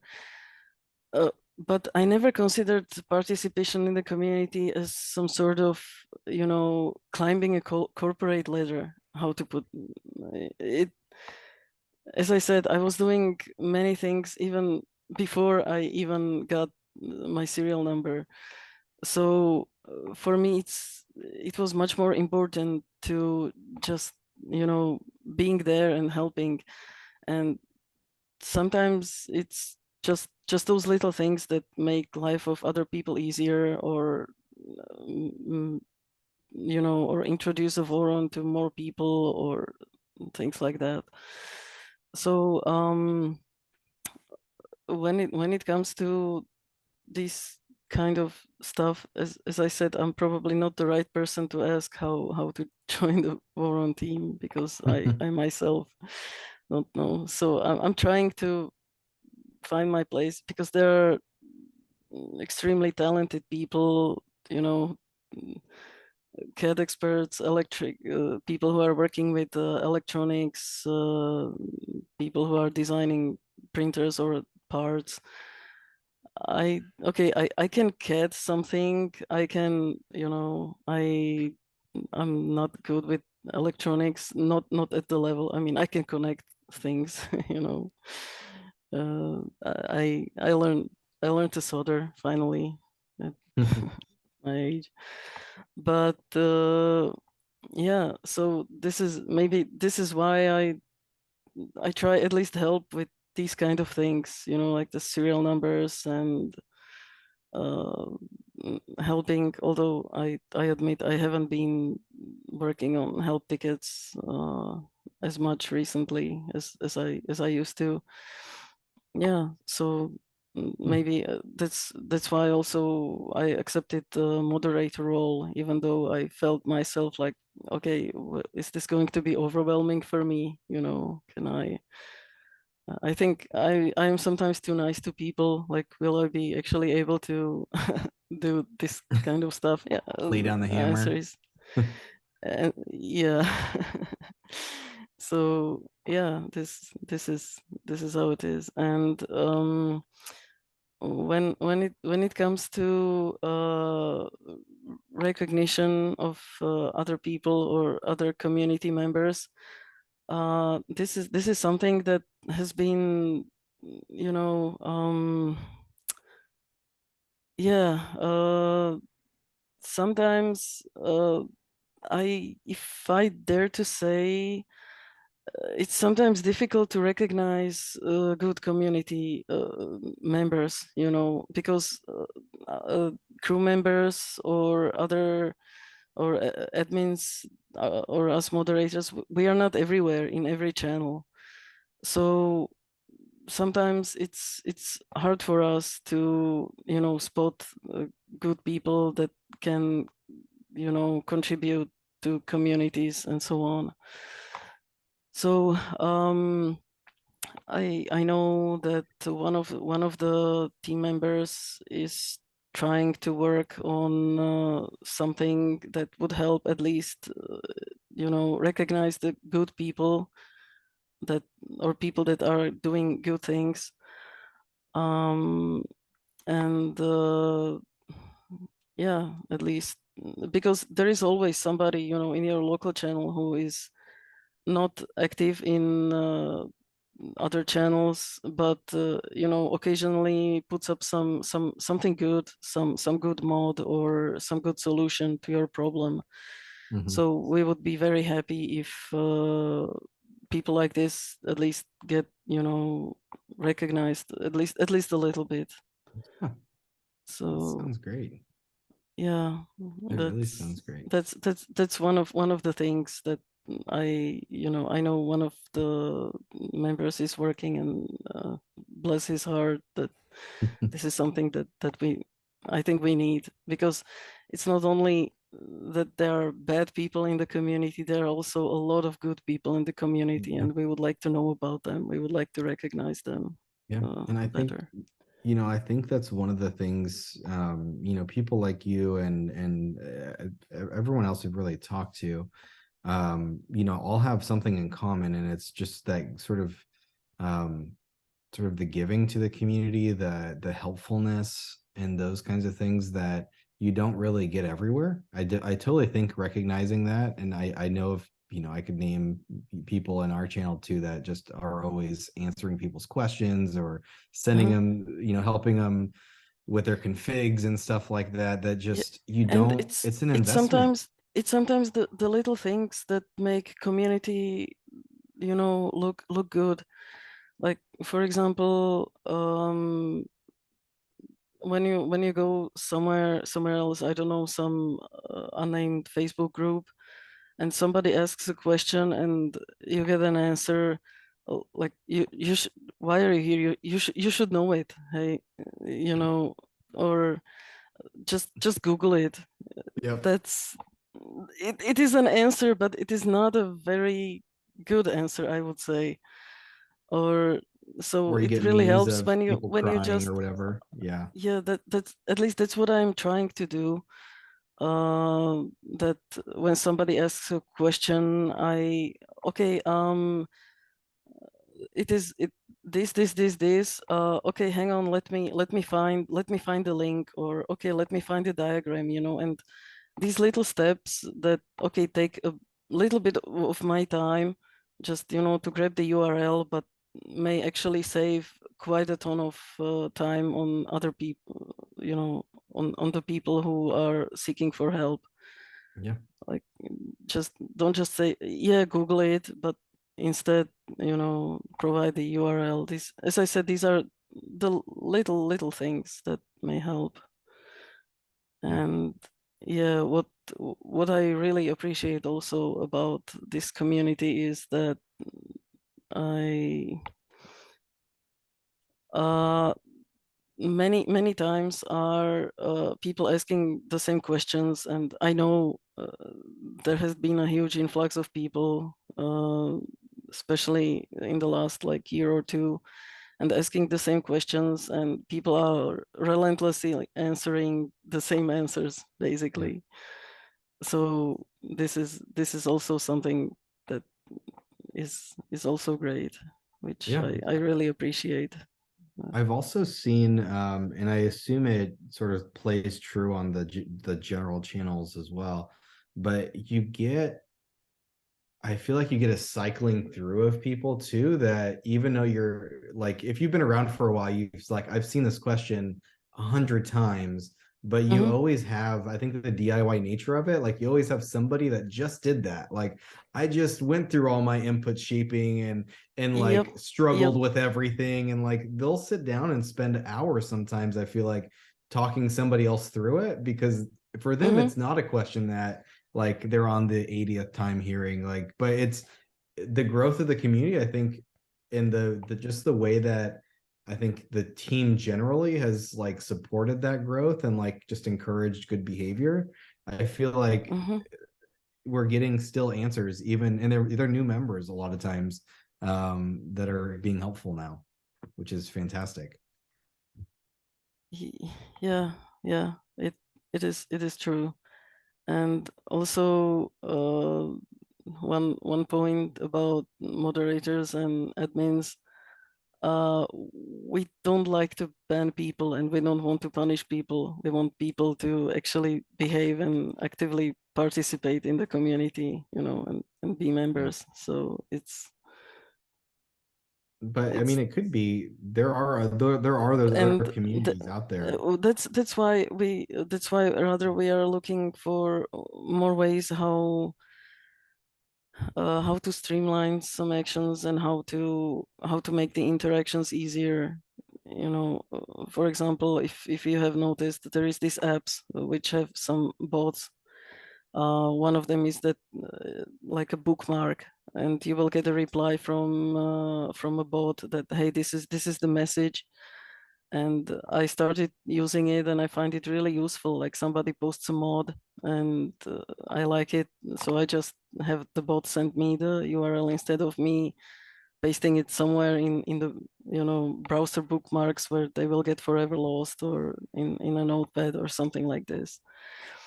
And for example, well, there is the report button. There is also the request like pin message. If you have probably noticed, this one people started using this.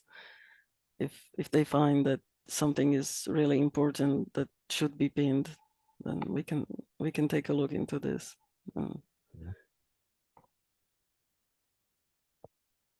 So rather, we I fully understand that when I joined, there were like, I think 12,000 people on the Discord, and then there was a some kind of purge, purging of inactive accounts which don't have any role, which sometimes is being done on Discord. And then it went down to 9,000, and now it's I don't know, 4 times as much as as this. It's really crazy. So yeah, and the growth in the community was staggering, I would say. And you know also admins and moderators are also only people. Sometimes things work, sometimes don't. And as I said, I'm really surprised that given how few people are trying to manage the community, it's really surprising how well it works and how well the community is behaved. Yeah. I'm just trying to pull up exactly what the count is here, but yeah, I mean, it's insane, and I feel like it just keeps growing. You know, and even Yeah, as there we were add new, there were certain points where, you know, sometimes you need a stick, you know, to when things get a little bit out of hand, and yeah, sometimes, but mostly what we are trying to do is mostly reinforce the positive things that are in community, which is also very important, you know, not only punishment, but also what is positive about the community, you know, to bring to the front. yeah. And again, I think the team's done a fantastic job. Just because I've seen other communities, and this is one of the it is the best community, at least online community, that is this large, that I've ever been a part of. You know, outside of like the small, like your little clan and stuff that, you know, obviously is its own little, you know, Yeah, and that's always hard to beat. But a community this size, where you have so yeah. much diversity of opinion and people. I mean, you have, like you said, there's got to be, with how many thousands of people, there are people that are not going to be helpful, right? There's going to be people that are, you know, that are bad for the community, but those people don't seem like they, you know, hang around very long. Which is No, great. if I may give one advice that I observed over the months and over the time that I had been on Discord, don't argue with Reds in G-chat. Usually doesn't end well. Yeah. So Yeah, Yeah, I think that's good I've advice. seen one or two of those, and people, you can just see everyone responding like, you really shouldn't be doing this. You really shouldn't. Do you realize who you're arguing with? And then all of a sudden that person's gone because they just have um to be right on the internet. actually mostly it's we mostly we mute people for, Yeah. you know, some period of time to give them time to calm down and maybe reevaluate their standing in the community. Sometimes it works, sometimes it doesn't. I would say most of the times it actually works. As I said, we don't like punishing people. So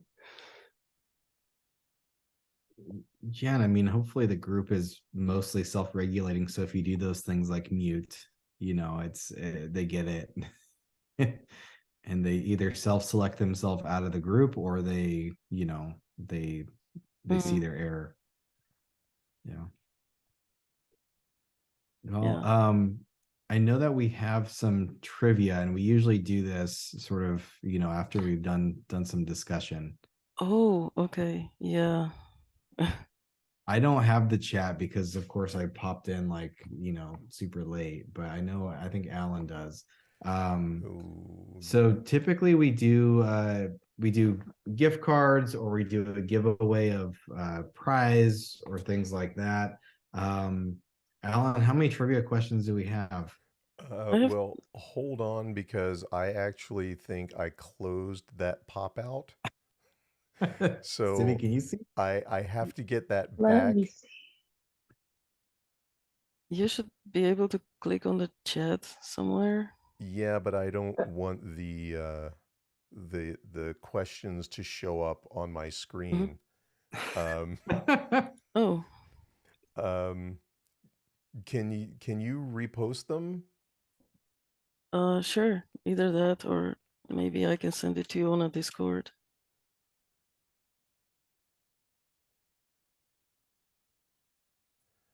Okay, Daniel, can you see that now in I Zoom chat? can. Okay, Yes. there Oh, we go. sweet. Okay, so we've got three. And I'm gonna ask that Civi and Alan think of something. It can be anything. But that will give us at least five. Um, Oh, okay. I honestly I didn't even know that. I know that you do the trivia questions, but I didn't know whether you will do it this evening or not. yeah, I think it's fun. I Yeah. really enjoy these. it's a video game theme because as we as we discussed, it's a hobby, and there's some games here. And actually, somebody asked if you were in a Metal Gear Solid. I don't think you mentioned it, and so yes, one of them is a Metal Gear Solid question. Oh yeah, So that was coincidentally, yes. also a fantastic game. Oh yeah. It was actually the game I had it on a PC, and I started it, and I was playing it 24 and a half hours basically in one go. I I couldn't, I just couldn't, not, or stop playing it because it was so good. All right, I'm pulling up Steam for my trivia question. I do have a game that I've played far too many hours, and it is like the one game that I can go 24 hours and be like, look at the clock and be like, have I been playing this for a full day? It is one of those. If it downloads, it looks like just a note, I haven't had such a gaming session since, so. Okay, no worries. So why don't let's do $25 gift cards for every sort of whoever gets this first. And do know that I believe there's still a little bit of a delay between what's in the chat on YouTube and what we're saying. So it might come through, but we're gonna look at the chat and sort of whoever gets it first. The first one is, how many years after global extinction do Horizon Zero Dawn events take place? And you can say the decade. Yeah. EU, yeah. If you're in the EU, we can do the gift card as well. And you know what? We'll do a gift card to Printy Please. So you have an option to buy. I know they're in the UK and this probably has issues too, but I'm sure I can get a gift card. Interesting. Yeah, so the question was, how many years after the global extinction do the events in Horizon Zero Dawn take place? Or, well, the game takes place. If you don't know Horizon Zero Dawn, it's the post-apocalyptic game where you hunt robot dinosaurs.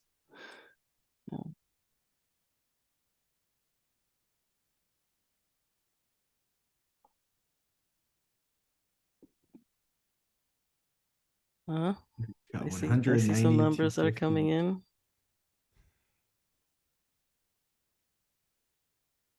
It's a little bit more.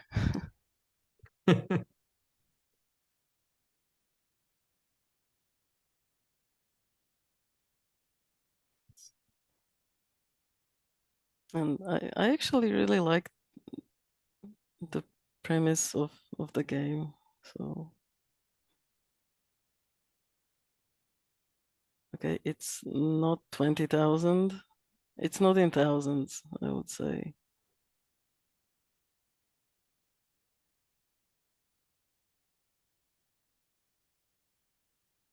Okay. I'm trying to find my video game count. Okay, I see Mugu is getting close.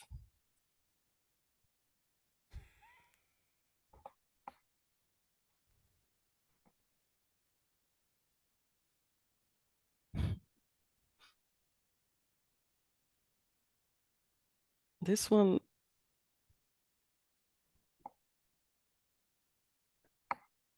I can possibly paste the question in chat if that helps.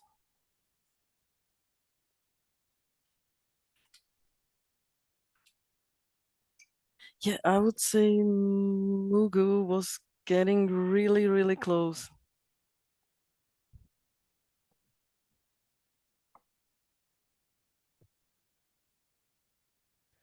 I mean, if we're playing by prices right rules,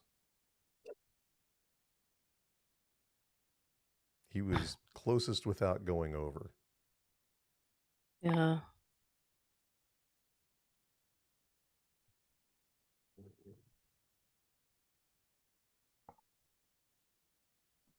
Well, we got someone's really close, but Price is Right. It's not gonna. No, Price is Right rule is not gonna fly there. Okay.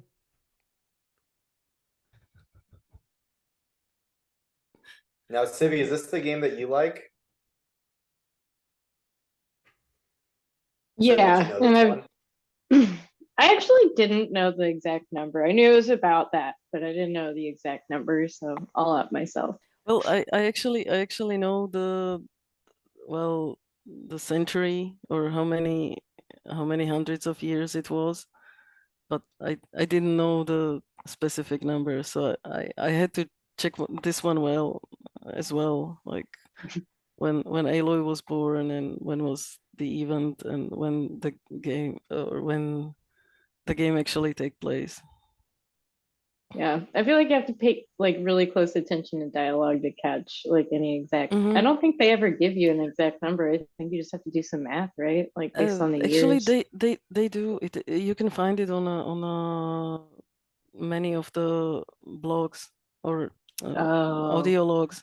yeah, you're right. Mostly in ancient ruins where Yep, they where you can find actually the mapping of the events. yep, you're right. Okay, I think we can go Price is Right because we got somebody that's like within 10 years, I think. Uh-huh. Yeah, If yeah. that's right. So, DJ Natty, I think the answer was 970.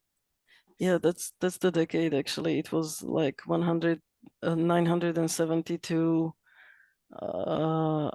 or 174 after basically the continental life was extinct, and it is in year 2066, and it is assumed that the marine life was extinct in 2068, and the game takes place in 30 3020 or 3021. All right, it was actually Mugu had 962. I had to scroll up. That was the closest. Oh yeah. When Oh, we mentioned it, and 962. then of course within a few seconds, 963 came up, but 962. All right, Mugu. So I'll just DM me so I remember, and I'll send you the gift card. Yeah. This one was a little bit tricky. I think the other are a little bit easier. Okay, so do you want to read the second one? Yeah, I can read it. So in Tom Clancy's The Division, which event was used to spread the modified smallpox virus to trigger the pandemic?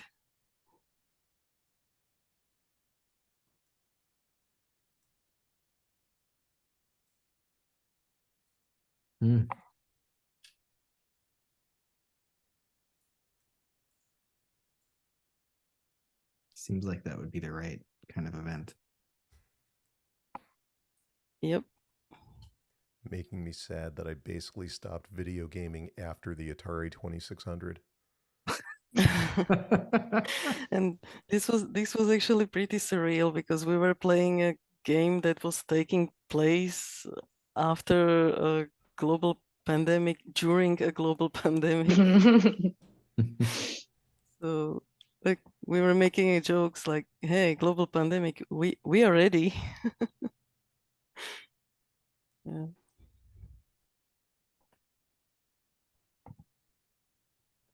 I'm not sure if I would call it that event, or well, how do you call?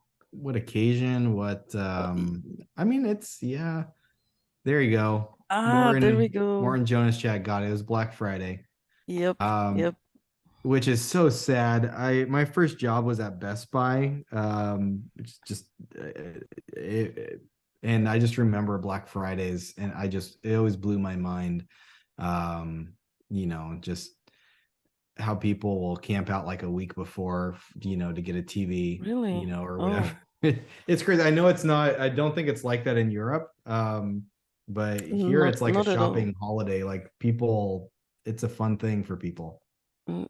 Yeah, people here, well, we register Black Friday. It's a thing imported from US, and e-shops, especially those bigger, usually reflect on that they Mhm. have week where they have some discounts, but It's usually not as big in the US. Yeah. Yeah, so about the Black Friday, yeah, it was planned that people, exchange money and exchange cash, so it may be easier for the virus to spread Oh, if I it mean, it makes spread. That's why sense. it was called dollar flu actually in the game. Oh, yeah, it makes sense. Yeah. But yeah, no, it's something. I mean, it's fun. I've done it before, but yeah, it's not, it's crazy. Um, you have one more question here. Oh, so Morton, just again, either DM me or send me an email, and I'll make sure to send you a gift card. The last one, I'll let you go ahead and how about you type it and I'll read it. So if you're like me, multitasking is hard. So we Yeah, it is. In Metal Gear Solid, in the Metal Gear Solid game is the legendary female sniper. Which animal which animal did she take her name from? I think this one is pretty easy.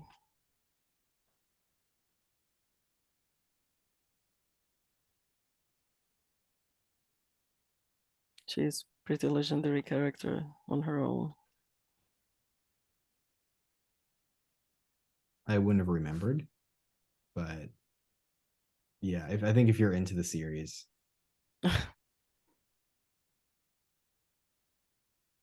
So, Not Fox. Oh, there you go. Tony Tony Pepperoni Pepperoni Cheese. Cheese. Yes, it was Wolf. Sniper Wolf. Yep. So same thing, just Actually, reach out to me. So whenever I do my nightly session, if it's tonight or tomorrow, I'll send you the gift card. no, Widowmaker is from Overwatch. That's a different game.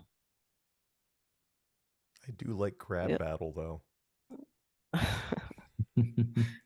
Actually, the whole Foxhound, that was the team on the Moses base, was actually named after animals. So there was a Vulcan Raven, there was Revolver Ocelot. Just as an interesting trivia, there was it a Gray Fox? I think the ninja guy.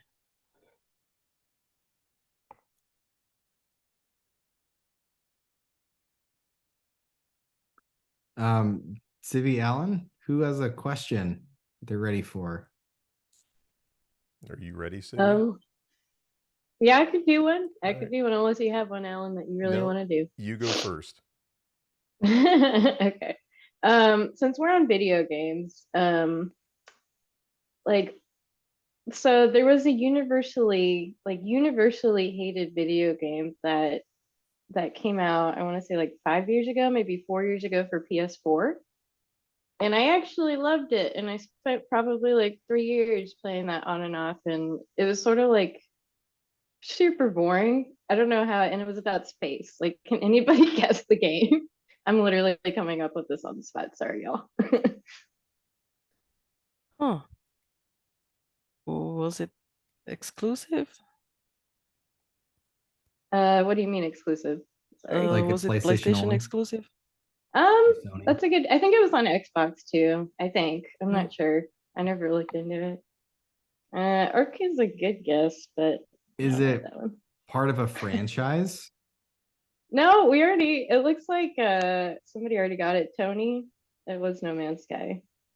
Yeah, everybody Oh, hated it, but it was like the right amount of boring for me. Like, it was very relaxing. I got to build things on like different planets, and it went on forever. Yeah, it's a good game, I thought. oh, actually, I also have some sort of, yeah, I don't consider myself like a hardcore gamer, but I also have my like guilty pleasure games. For example, I love match 3 games, which I never played Candy Crush though. I I bought I have few games on Steam like Bejeweled and other, and I also like the Zuma style game where you shoot the colorful things to pop other colorful things. Yeah. So this is Well, the last game that I bought was Untitled Goose Game. Oh, that's such a good game. That is such a good I game. need to get back to it. Which Sanity, have you seen this one? I have It's seen, so yeah, good. I have seen the memes. I never purchased the game, but I would like to play it. It looks like a lot of fun. It's The- like a the- $5 or $10 game, right? Like it's not Yeah, very it is. expensive. Yeah, I was Yeah, really kind of honk. hoping that you could Yeah. play 2-player networked because I'd really like to play it with my friend that's a game developer in Seattle, but Oh, apparently you can't. But I remembered another video game from the Wayback Machine of my youth.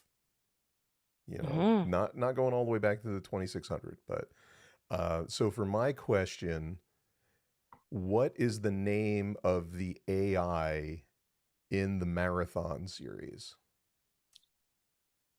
of games? Oh, I thought, huh, that one is difficult even for me.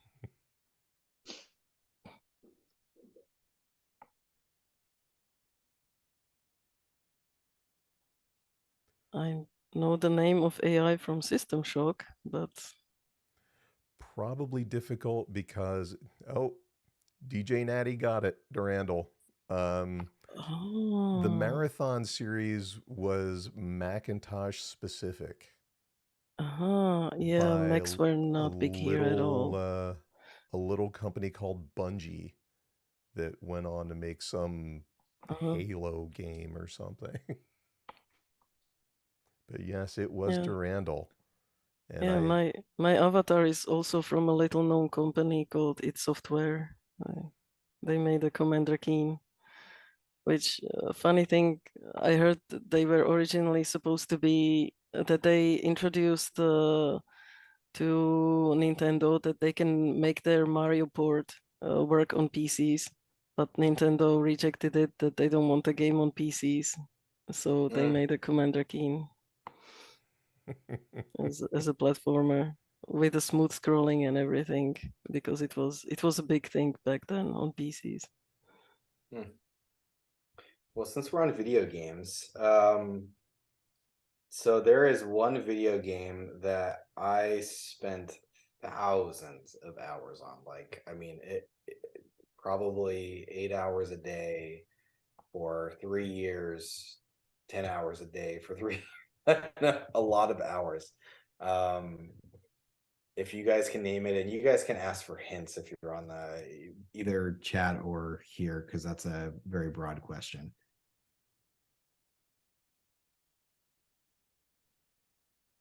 It was Microsoft Solitaire, wasn't it? I'm super good at that. Oh, that's why I played 8 hours a day at work, right?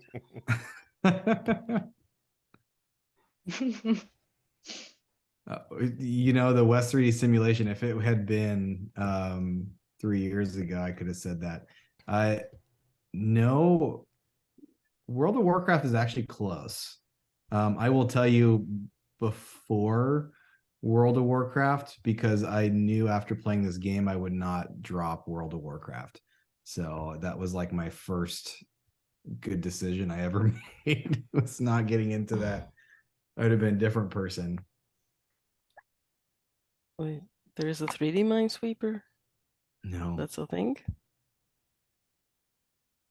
guys, I'm not super old. Let's see, Doom would have been a little bit before my time. I just remember playing Doom when I was a kid, and I think at the very end, whatever version of the game, you would just automatically die. Like you'd open a door and the monster would come or something.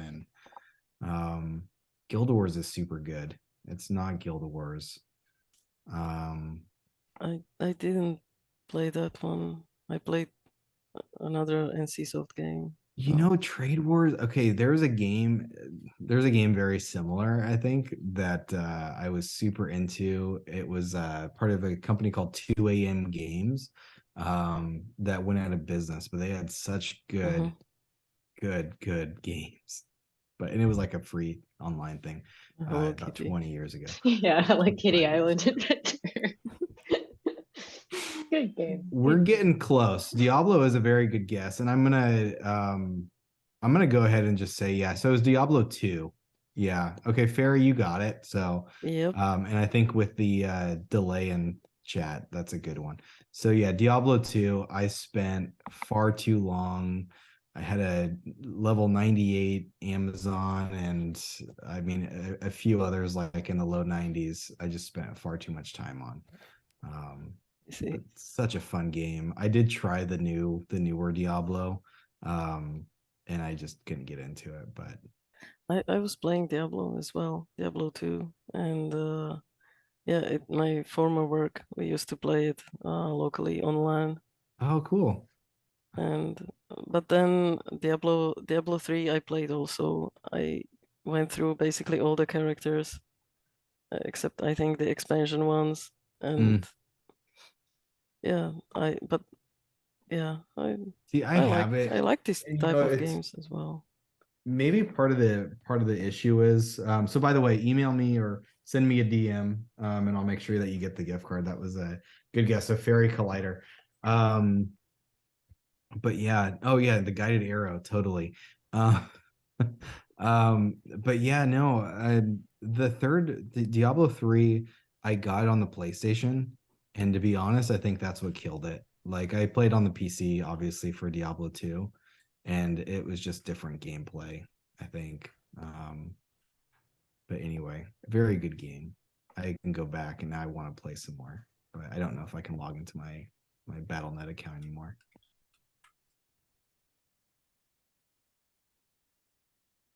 Sweet. Awesome. I don't have any other trivia questions. Does Yeah. anybody else have any questions for Sanity, or do you guys have anything else that you wanted to ask? No, I was good. Civi, do you have anything?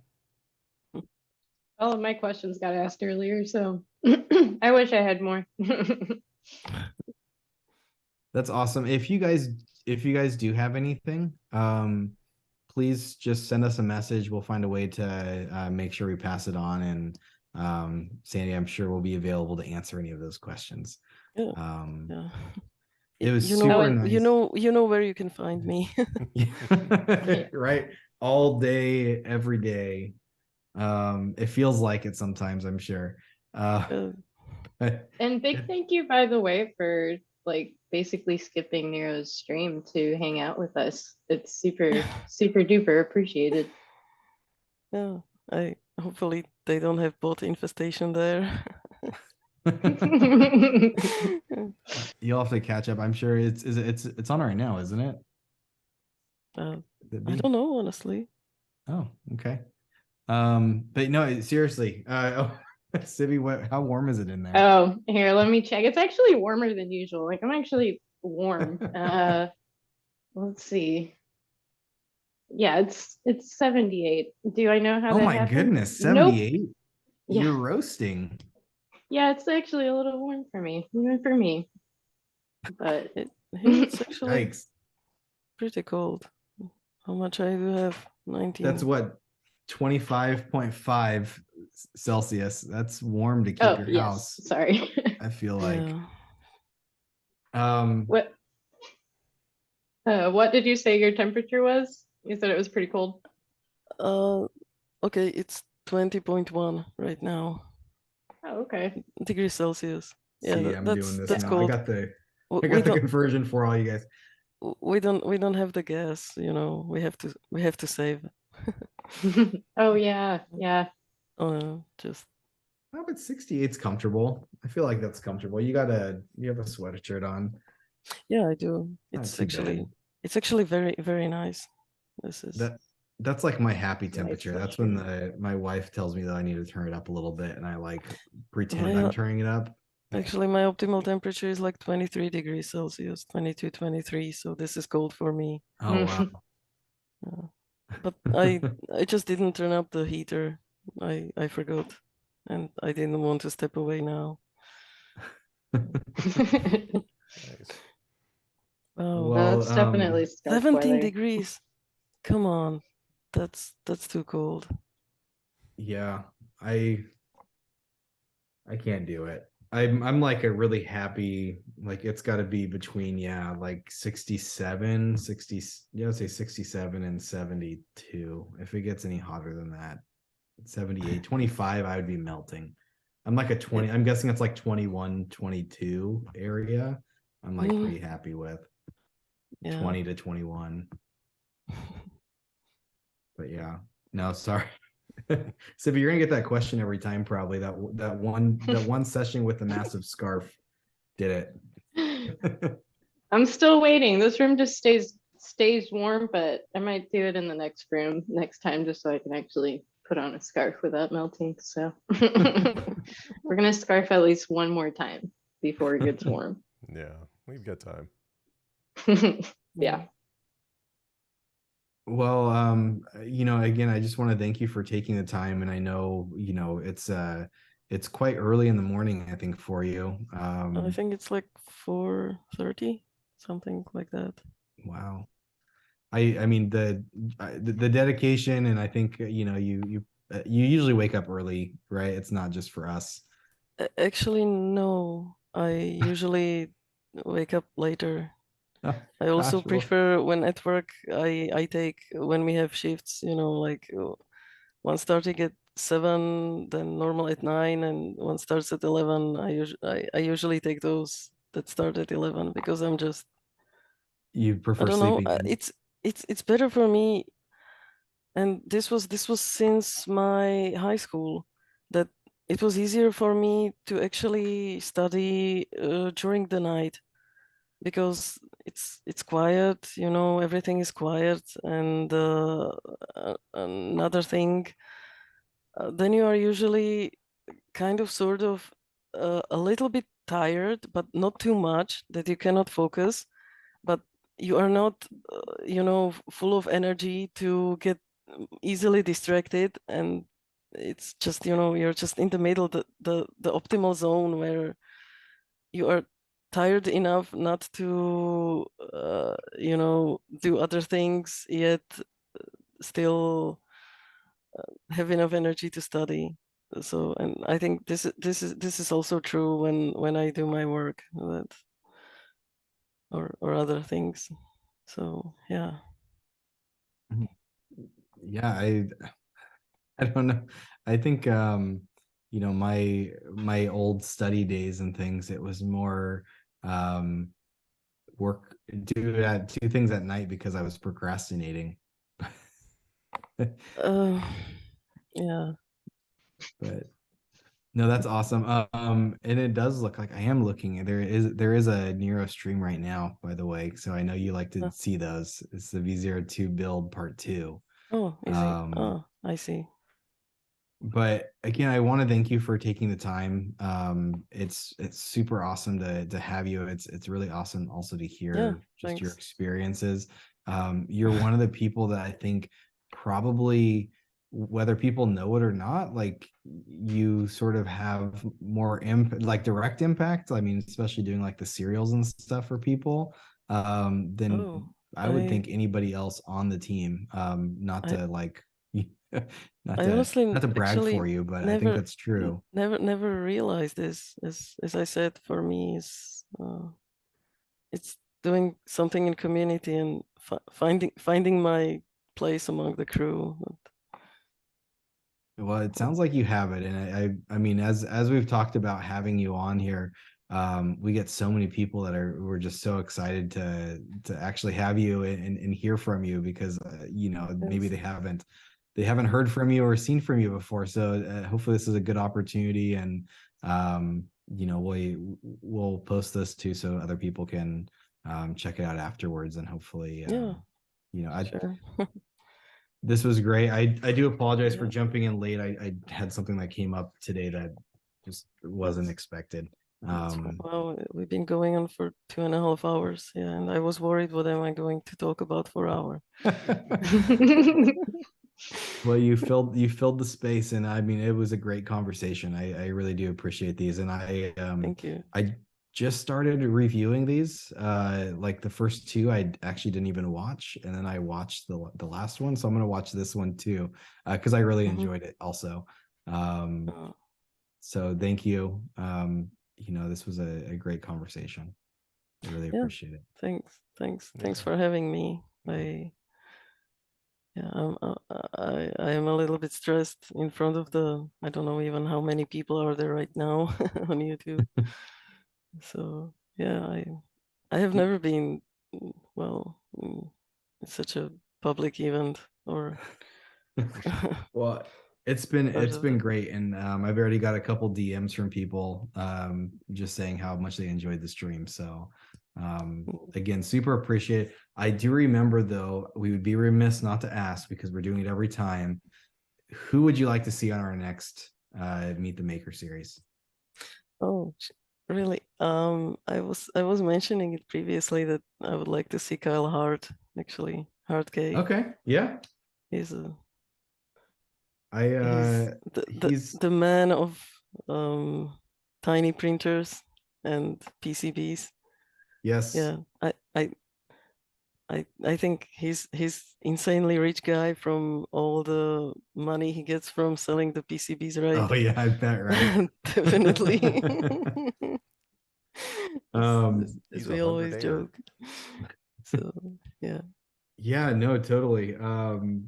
Yeah, I mean, he should, if he took royalties on those things, I mean, for for Oh, sure he could royalties. Yeah, retire. that's the right word. That's what he needs. He needs to have like a dollar royalty or whatever on every single one. Yeah. He would, I mean, it seems like every printer now, like you said, you're reviewing these and they all have sort of the toolhead wiring is all PCB. Yeah. Yeah, no, that's a great suggestion. And he's also, I think he's pretty close to us, same time zone and all that. So Yep. it's a good one. Yeah. Sorry. No, Hardcase won't probably like me. we'll, I- we'll see. We'll see if he says so reluctantly or if he's he starts hiding. He dodges our DMs. He was already Awesome. on the list, but now we'll just move him towards the top. Sweet. Awesome. Cool. Well, again, thank you. This was a super great discussion. Again, if anybody's on the chat and they have other questions or anything that we missed, if you want to just reach out either through email or you can direct message any one of us, we'll make sure that the question gets answered and answered publicly if you want. Mm, This was super, super awesome. And it was great meeting you too, because yeah. Thank you. as my first I think my first sort of official introduction to you. So it was fantastic. Thank you. Yeah, thanks again. And thanks everybody for tuning in. And we will have another one soon, and maybe with Art K. Yeah, awesome. Good Thank night, you, guys. everybody.